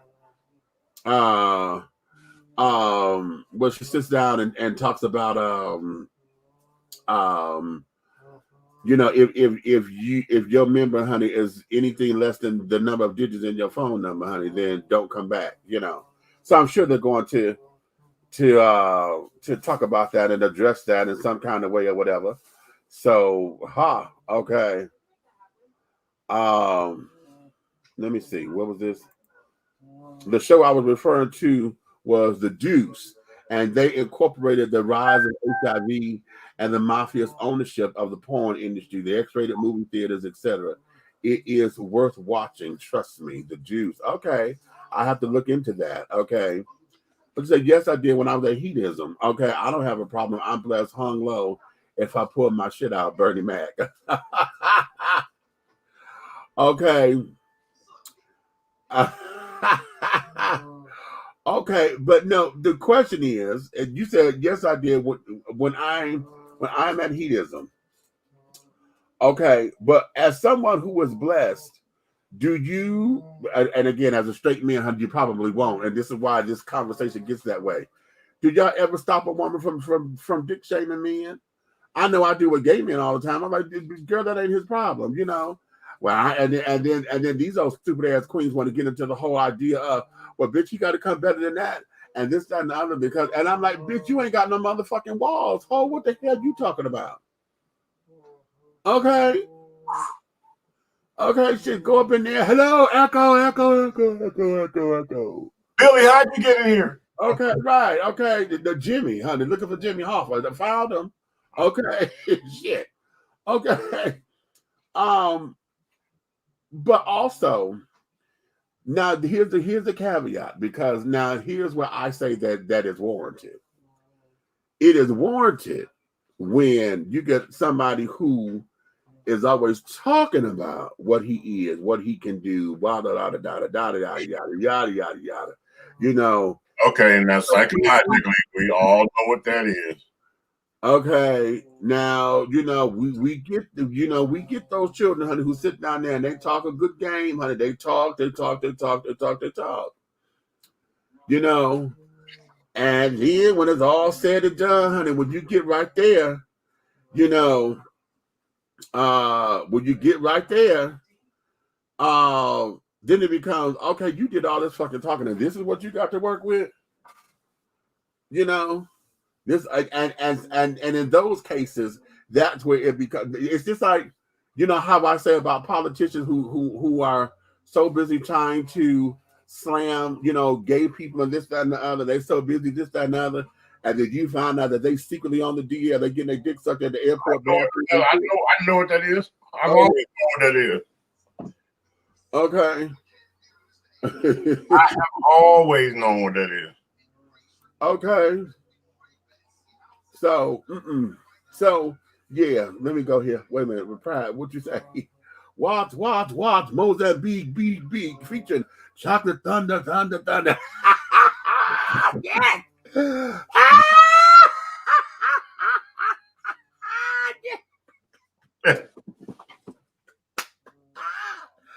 And Mr. Wiggles. Yeah. Okay. Yes. Can't stand you. Hey, you know what? My guys with the Ultimate Breed, their name was the one I had as manager of the team. He was Star. Okay. Then I had Love Sexy. I had Iron Mike. Okay. And then one of the motherfuckers named himself after one of the Marvel, the X-Men. What's the motherfucker that he's Cyclops? No, the one to be Wolverine. What's that motherfucker that he was a bad one? Mystique or some shit like that. No, Mystique was female. There was a Bandit. I had a Bandit, but he used to dress up like a cowboy. All he wore was chaps and a vest with a hat. Magneto. I can't. Shit. Okay. Now I'm okay. This is so crazy. I can't remember what his name, but he was one of the craziest motherfuckers, and he had a whole wife and kid at home. Okay, right. But he was like crazy, and I was like, I understand why he wanted everybody to call him by his stripper name, because when I found that motherfucker's real name, I was like, yeah. Okay. As you know, I work in a sex shop, and I have guys coming in all the time asking about penis pumps. I always warn them that if they haven't done the proper research, they could cause irreversible harm. So I try to guide them to the content with that they have. Okay. Okay. Yeah, because a lot of folks think that they could just go get one of them damn penis pumps or whatever and end up fucking up something and end up, they bust a blood vessel, honey. That's it. Okay. I've never dick shamed a man, but I've been with a man who couldn't fit and a man who could, but I wasn't satisfied. See? Okay. Yes, I will set a woman straight. And those pineapples, you know, they're goddamn stupid. She said she wanted 10 inches and hurt her. I fucked her twice and hit her over the head with a brick. Oh, I love it. I love it.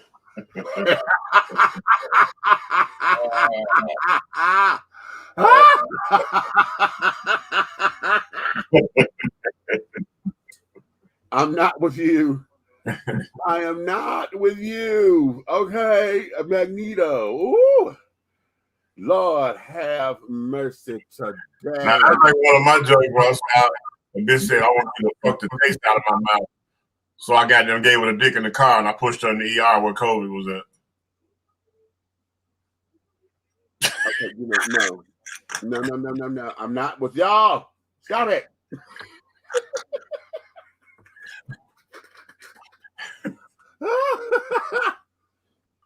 Oh shit! It did got hot in here.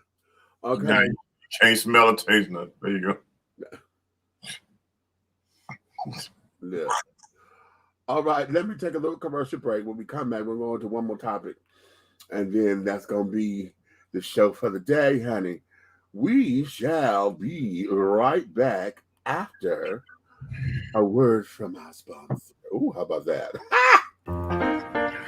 Whether you are a resident or visiting the ATL, if you need to satisfy your soul and your hunger with some good old-fashioned scrumptious victuals, then head on over to Tara Boulevard and feast at the Country Kitchen Cuisine Buffet. The Country Kitchen Cuisine Buffet has a mouth-watering array of delicious delicacies that will tempt your tummy, tantalize your taste buds, and please your palates. All of our items on the buffet are made from scratch, just like Grandma used to make. Try our meatloaf, the succulent fried chicken, the smothered pork chops, the short ribs, the fried and baked fish. Try our oxtails, the turkey wings, and don't forget some of those fantastic sides with the macaroni and cheese, cornbread dressing, greens, cabbage, red beans and rice, potatoes and gravy, and oh my God, don't forget the cornbread and those decadent desserts. Your hunger will not be denied. Come on down to the Country Kitchen Cuisine Buffet, located at 8562 Tara Boulevard in Jonesboro, Georgia. Come on down and tell them that Big Meech and Dishing Tea has sent you. Yeah. Angelo Ellerby, the Henry Higgins of hip-hop, is the founder, president, and CEO of Double Exposure Media Relations. Double Exposure Media Relations is a full-service public relations, marketing, and artist development firm specializing in publicity, photography, artist promotion and artist development, makeup artistry, event production, and EPK development. Celebrating over 45 years in the industry, Angelo believes that a culture that does not take care of nor respect its artists is a culture that leaves nothing behind to appreciate. Let Angelo help you make dollars and cents of the entertainment industry. Contact Double Exposure Media Relations at 201-224-6570. That's 201-224-6570. Are you ready to continue the journey with talk show host, internet sensation, and author of Awakenings, Epiphanies along a spiritual journey, Big Meech? He is offering another installment of thought-provoking ideas, principles, and metaphors that will encourage, enlighten, inspire, uplift, and catapult you into a brand new evolution of accepting yourself in your total truth. Revelations, Affirmations, and Confirmations. The new book by Big Meech is infused with conversations of love and inspiration that gets right down to the real nitty-gritty. It will confront the reader with the proverbial mirror in an effort to take a deep, closer look within to find all that one needs to propel forward and make life happen. Get your copy today on Amazon.com or go to www.dishingtea.com. That's www.dishingtea.com. For more information, contact Big Meech at 404-914-5610. Revelations, affirmations, and confirmations. This message has been brought to you by Too Deep and Pastor Don Jr., CEO of the winning team. The views and opinions expressed here on Dishing Tea TV are strictly those of the hosts and guests of this program. They do not reflect the views and opinions or governing actions of any of the sponsors or affiliates of Dishing Tea Entertainment, Artist First Entertainment, Big Guy ENT, Atlanta Hot Radio, Black GDP TV, or Diversity TV. Your viewing and listening discretion is advised. All right, and we are back. And I'm just not noticing I still had the damn banner running around. Okay. Guess who's Bizak? Okay. Let me go to the comments real quickly before we go into this next story. True story. Female friend of mine that grew up with me, in fact, today it's a birthday, started going to the strip clubs back when we were in our early 20s with her cousin and another friend of ours. Word on the street was that she was breaking those dancers off and buying gators and shit. Come to find out, a cat I went to middle school with was one of the featured dancers and actually was Mr. Wiggles. Shut up. I saw my quad since middle school about 10 years ago while at work. And we was like, what up? Not Mr. So you knew Mr. Wiggles, honey. Okay. Headed to the trapeze whenever COVID is over. Shut up, fool. I'm going with you, TJ. Listen. Speaking of birthdays, I do need, and I still haven't checked her. Today is my cousin's birthday, my cousin Gina. Yeah, she's my older cousin. She got me by 7 years. So yeah, girl turning 58 today, honey. So yes, honey. She's back home in Detroit, honey. So hey, Gina. La la la la la, honey. That was my Aunt Pauline's daughter, honey, my mother's sister. So be that as it may, I want to get into this before we leave about here because I think this is a cute little segue for me to get into the mind frame of got to go to the donut factory. Here's a question that I want us to ponder. And the question is, what is the definition of a good job? Okay. What is the definition of a good job? Go ahead. A good job is when she's using both her hands and her head is going back simultaneously with it. Give me something to hit him with, Jesus. What? Give me something to hit him with. I did. Did I say something? God. I need a wet lasagna. Right. Wet like lasagna. Yeah, you're right. Exactly. You got You understand. What did I do? I'm with you. You did say good job. Listen. I ain't had a good job in a while. The question, and here's the other thing: are we ever going to get back to the place where having good jobs did not? Well, wait a minute. Let me do this. Now, when we hear good jobs or whatever, most folks are going into them. They're going into a basing their career on what a job pays, versus going into something that was a passion of theirs. You know, a lot of folks go into I would be a doctor, and they hear because doctors can make $50,000, $100,000, $250,000 a year, whatever. But then that's not what their passion is, honey. So they go into these damn professions, because of what it pays versus it being a good job. Exactly what is a good job? Or are we just driven to a career choice based on how much they pay? Well, you got to remember a good job. This is my 360-degree version of it. A good job would be something that you can't wait to get to the next day. Mm-hmm. Something that you don't mind working an extra day a week at. Right. Something that you don't frown on about holidays. Something that allows you to be able to be financially free. Okay. Something that allows you to override the government sticklers that we have in the United States, like great medical benefits. Right. You know what I'm saying? Life insurance, educational, you know what I'm saying, type, investments and things like anything that has to do with, you know what I'm saying, that has to do with the betterment of yourself to where you're not, you know what I'm saying, you don't need anybody. You know what I'm saying? If you can take care of your family in 360 degrees, I mean, in all aspects. You should be able to have a nest egg. Your kids should be able to go to college. You should have a doggone well-running vehicle, a beautiful home. Everybody deserves this in the United States. We have been through so much as a doggone continent. And I just feel like that is a good job, because in the 50s, that good job belonged to one person in the house because the other person didn't have to work. Right. You know, a good job is where you have to go in front of a panel in order to doggone be relinquished from employment. They can't just walk up and say, I don't like your shoes today, you're fired. No, we can't do that and call it a good job. And like you said, people that go on these things, they're going for the money.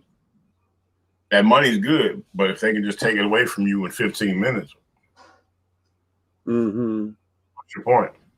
You know, I'm sitting up here, and what brought me this, because I'm hearing folks from back in the day. You know, I hear our grandmothers and my great aunts and all of them. You know, oh, he got a good job. You know, he worked for the government, and you know, he got good benefits, and you know, so it was all about, you know, what the job is, you know, and then it became about the title of the job. You know, oh my God, he got a good job. He working down there. He a CEO of the company, or oh, he's a lawyer, or oh, he got a good job. He a paralegal down there, you know, and basically a lot of that's because of what the job pays, you know. But oftentimes, when we see someone who's in a place where they're doing a nonprofit organization, you know, and they do a service, you know, those who really enjoy service work, you know, there's a lot of folks who do, you know, the catering jobs and carrying on, you know, cater waiters and all of that, you know, that they love that because they love being of service to one another. They love being able to sit your plate down and carry it on and get your napkins and stuff and all that to make the shit look elegant and this, that, and the other. It's a creative thing. And they love it a lot because everybody don't know that's a craft. Right. You know, you can put a test out for that and somebody gonna fail it. Which fork is your salad fork? What side do the fork go on? Right. You know what I'm saying? What is this? Right. What is this for? What is this? You know what I'm saying? People fail that. Do it, don't do it. You know, I used to order that shit from Finger Hut. When you get that damn, you know, because we used to get to the silverware with your initials on it, but then you get the big mega thing, and the serving tones and this. I'm like, what the fuck is this spoon for? Oh, that's your sugar shell. That's your sugar shell. Yeah. Okay. Oh, well, this is what you use when you put it in the sugar bowl, honey. Would you want one? You know, when you put the sugar in the tea? Yeah. There's a spoon for that, you know. Okay. Oh my God, honey. It was like, what the hell? You know. Oh, that's the demi-tasse. What the fuck is a demi-tasse, honey? That's your after dinner coffee or whatever, you know. And then it's a small little, that's the real little cup, honey. Little cup, yeah. The real little cup, okay. And things that, so when we look at what a good job is, you know, I oftentimes also go to and compare this with or correlate this with folks who always say you too serious. You know, you take your job too seriously. You know, and usually anytime somebody say that, it's because you want nothing to get away with something. Fact. Okay. And most of Anytime the somebody time, tells you you taking your job too motherfucking seriously, it's because they trying to pull a stunt. You done clock the stunt. They trying to talk you out of it or try to talk you into letting them slide, and you not. Because you ain't up for the bullshit. Now you taking your job too seriously. No, bitch, I'm doing my job, bitch, to keep your little thieving ass. You know? Because at this particular point, you ain't giving a damn about whether or not I got food on my table. And I know I like to eat, but bitch, no. Okay. And I never understood that with people. They want to bring some type of negative space and the negative emotions and actions, and doggone include you in it, or doggone pretty much frame you in it, because you might not have, might be doing nothing. And then when you catch hell or catch flack from it, they know what they're not there. Right. Okay. So, you know, when I look at good jobs and carrying on, I look at myself, okay, I think the best job that I had, that was an actual job, because my career is, of course, being on stage and entertainment and that kind of stuff. Because see, this, like, okay, Pride just put this up here.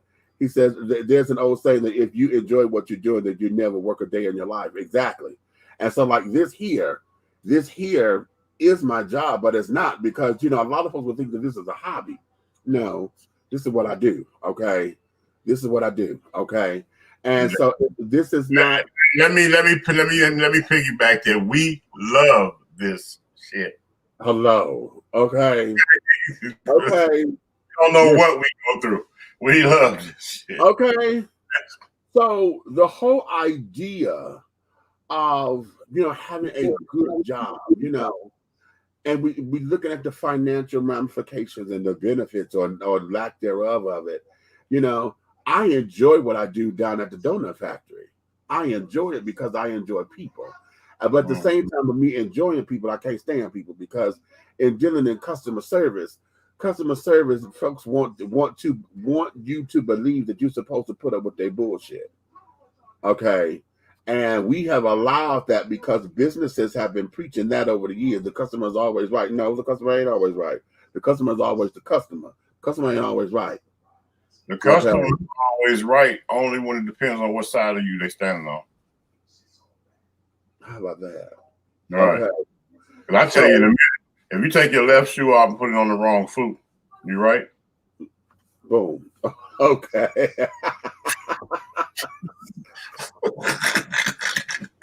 Exactly. Okay. Exactly. So,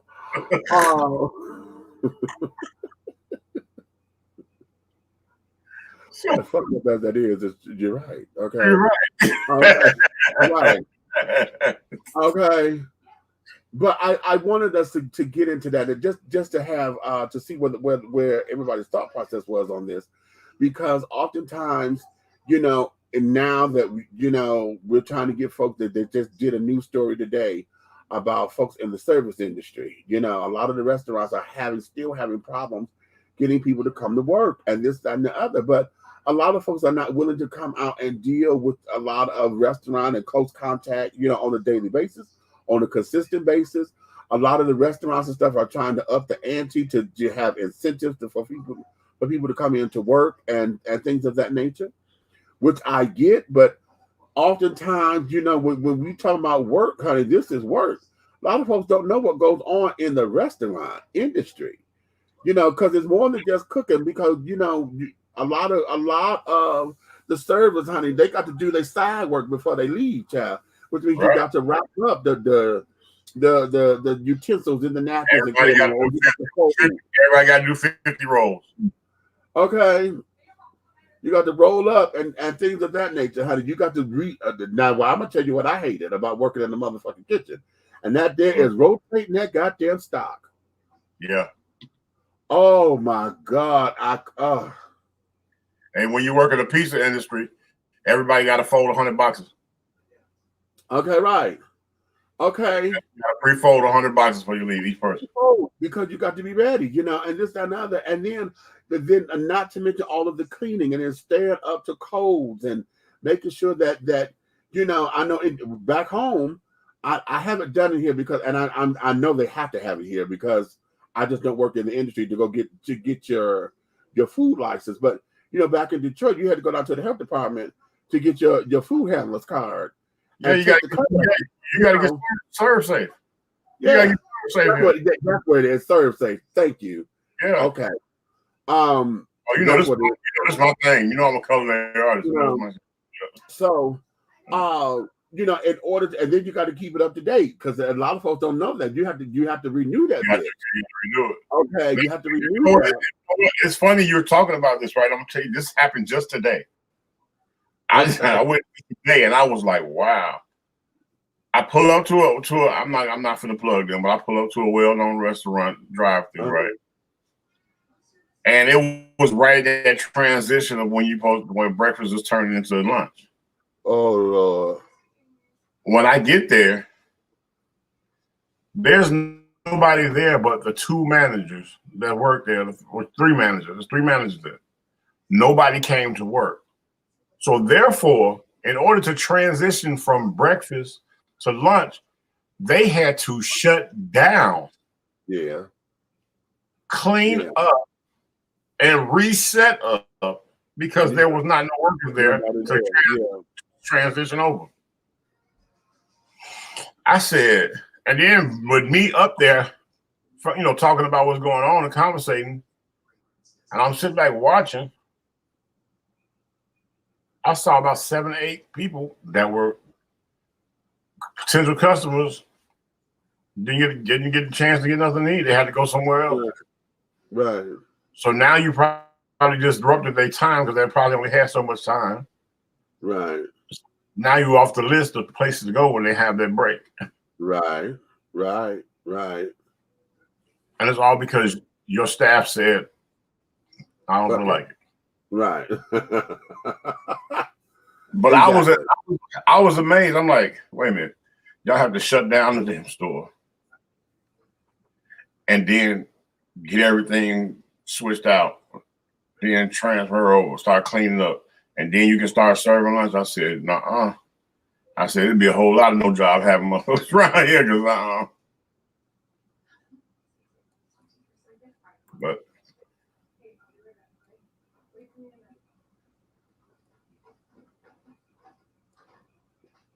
you said what? He said, did you say he was in culinary? Was that in the military? Yeah. I was and I also owned a couple of restaurants. Okay.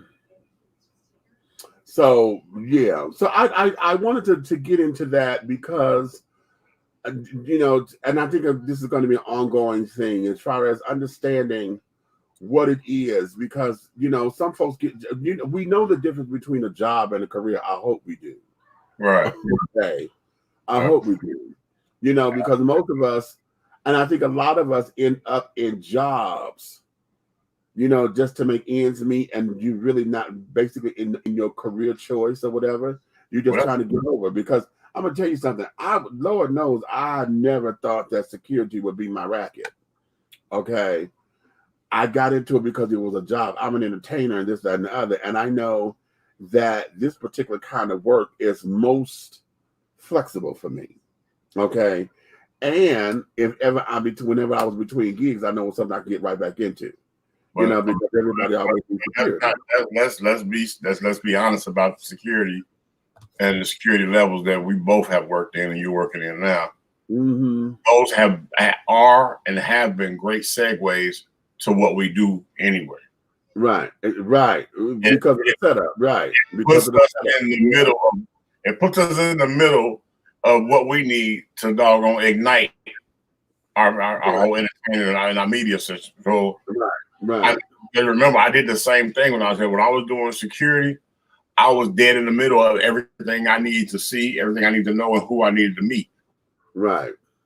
Therefore, when I transitioned to promoting and then to, you know what I'm saying, to the music, when I transitioned over that, I already had the camaraderie and I've already had made the relationships. Right.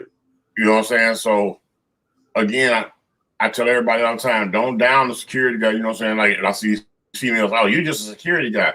Okay, but some of them guys make a lot of money. I know a guy make $150,000 a year and he only got to secure one person. Right. You got to watch yourself out here. You don't know what you're talking about all the time. And then there are some like my former boss. I know this was a career choice for him because he was a military police officer. You know, when he was in the service of this, that, and the other, and we sat down and talked to him. He said, "I just love doing this shit." You know, he liked investigating shit, and he liked, you know, being able to put plans and stuff. That child, my God, if he sat down and talked about it, honey, you could actually see his dick getting hard. Okay, and that's the thing I was talking about, because one of my things I had when I don't know if I told you this, I might have spoken with you about this, but one of the things I did was I broke off and I started recruiting people that I saw that was serious about being security, and I had put me a little 6-man crew together, and I started getting the contracts. I was doing AAU, like the youth basketball teams and all that, right. All the tournaments and they traveling tours. I ended up getting the contract for that for all over Atlanta. So I was on every side and every countryside, everywhere you could travel with them. I had people there, and I paid great money. I mean, you work 8 hours for me to get $100.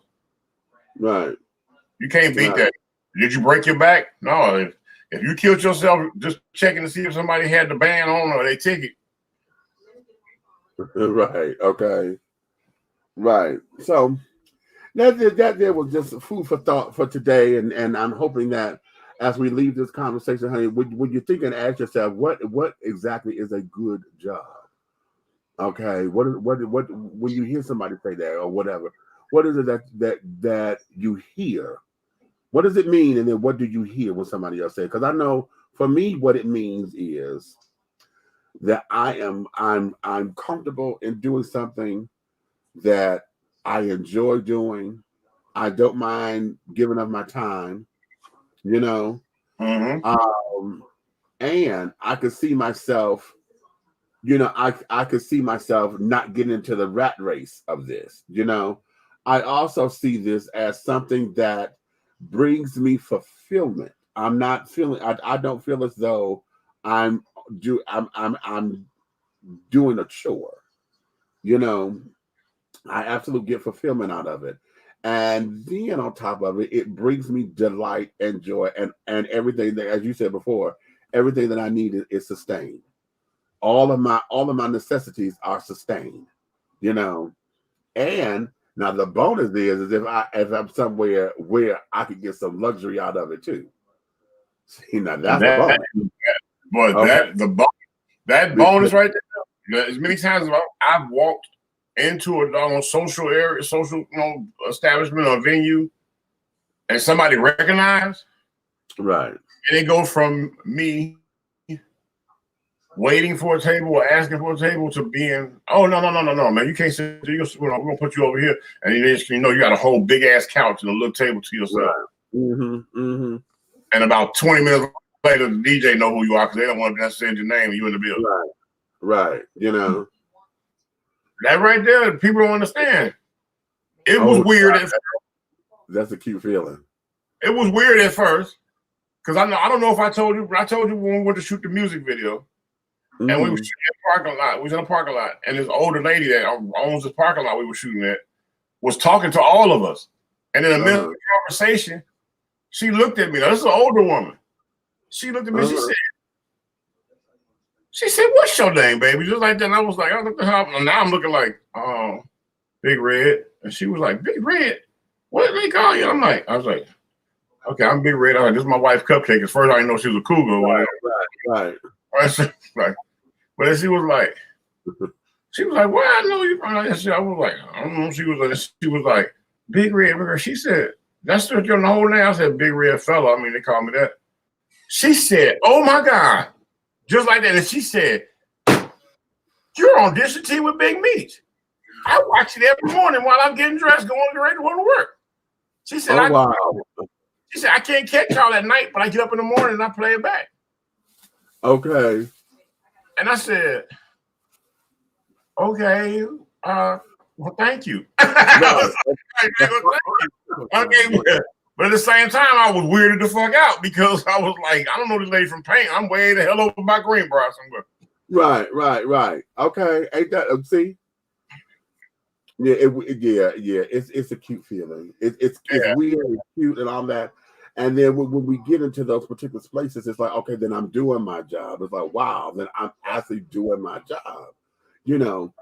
And it makes a difference. Like down at the hotel or whatever, you know, when folks come in and you know they remember me or whatever. You talking about folks that only come once or twice a year, or whatever. Hey, good to see you. You know, oh, you back, but you know. And this and that, we can get into conversation and thing, and they ask, you know, pertinent questions. It becomes all of that. So that's what lets me know that I make a difference. You know what that what I do and how I work and carry on is setting the precedent for me. So yeah, what does it mean to have a good job? Well, I know this what we're doing. I'm happy doing it, and I'm great doing it. And we learn to generate incomes. You know what I'm saying? Back and forth, you know what I'm saying? We're making it happen, and we're really at the fetal part of the situation. And and it's great, you know what I'm saying, as well, you know what I'm saying? I appreciate you bringing me on this platform here, as well as my platform. I've had young guys come up to me, and just from what I'm saying, seeing me through social media and listening, they were like, "Oh, you Big Red from Atlanta Hot Radio," you know what I'm saying? When they tell me stuff like that, first it was spooky. You know what I'm saying? It's a different feeling for the older lady to see us, you know what I'm saying, say she see the TV show, but then you got young little Thundercats, and you know what I'm saying, talking to you about, you know what I'm saying, the radio. Thundercats, chair. Okay. Right. So you're talking about, you know what I'm saying, the radio. So you're looking at them sideways, like what, you know. But then finally, the weirdo part is when they say, "Yo, man, before I go, man, can I take a picture with you?" That blows me. Right. So I said, okay. You know, but immediately I'm goofy with it. I get back in the vehicle. I'm calling my wife. I'm like, "Yo, guess what just happened to me?" You know what I'm saying? Right. Well, all right, children. That'll give y'all something to talk about, to think about, to know about, and et cetera, et cetera. And somebody told me that my background was waving. That's because I keep hitting it with my chair. Okay. Waving like a flag, honey. That's all right, honey. I'm too close up on it. So every time I lean back, my chair moves to carry on. But be that as it may, what we're going to do now is we're going to let you guys get back into your Saturday evening. For those of you who are here in Atlanta and you're about to go out, y'all out there at the place to go see Saucy Santana because she's in town. Whoa. Okay.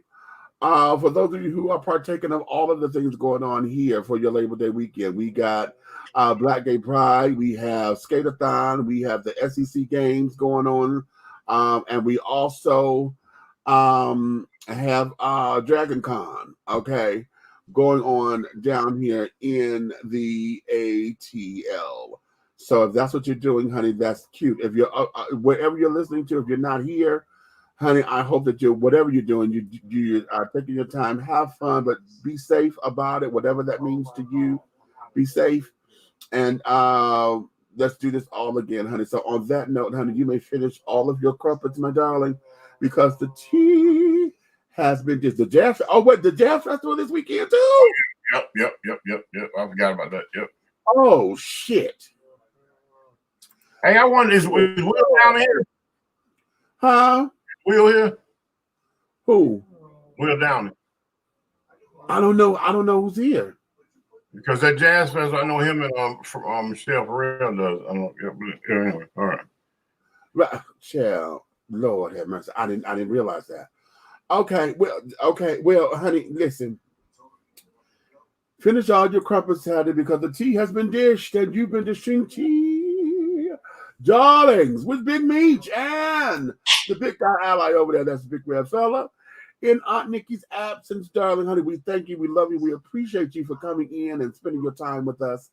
And we thank you for the love, honeys. But if you love us the way that we think that you do, honey, please tell all your friends, like, subscribe, share on whatever platform that you're looking at us on, okay? But if you hate us, you can tell all of your motherfucking enemies, honey. Okay, you can tell all of them, tell all of them. Okay, because everything that we're doing over here with Dishing Tea Entertainment, which is including Dishing Tea with Big Meech, is including Atlanta Hot Radio, it's including Let's Talk with Aunt Nikki, It's including Diversity TV. It's including, we got some other stuff coming on down the way. Sensuality, honey. I smell goods and carrying on. It's including a number of things that we are doing, honey. So if you love us, honey, yeah, we appreciate all of that. But everything that we're doing, any way, shape, style, form, or fashion, honey, will move forward. Click the link. That Big Red Fella album. Oh, that's right. That right on this Pandora app right here. Yes, Big Red, his album has just dropped, honey. Okay, honey. If y'all like some funky old blues and carrying on, I'm telling y'all, go have a good time. Go listen to it. Let's have some fun. We got something coming up, honey. We got something coming up down the line, honey. We're gonna need y'all to get your TikTok together. But we're gonna get y'all to come on out and do your jelly roll, honey. Do your jelly roll. So on that note, honey, let's make this happen. Because now I got to change my mindset and get ready to go to the donut factory.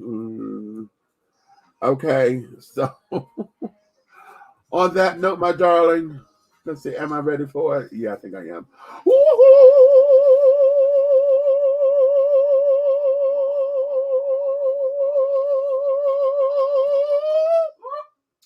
And child, scene, yeah.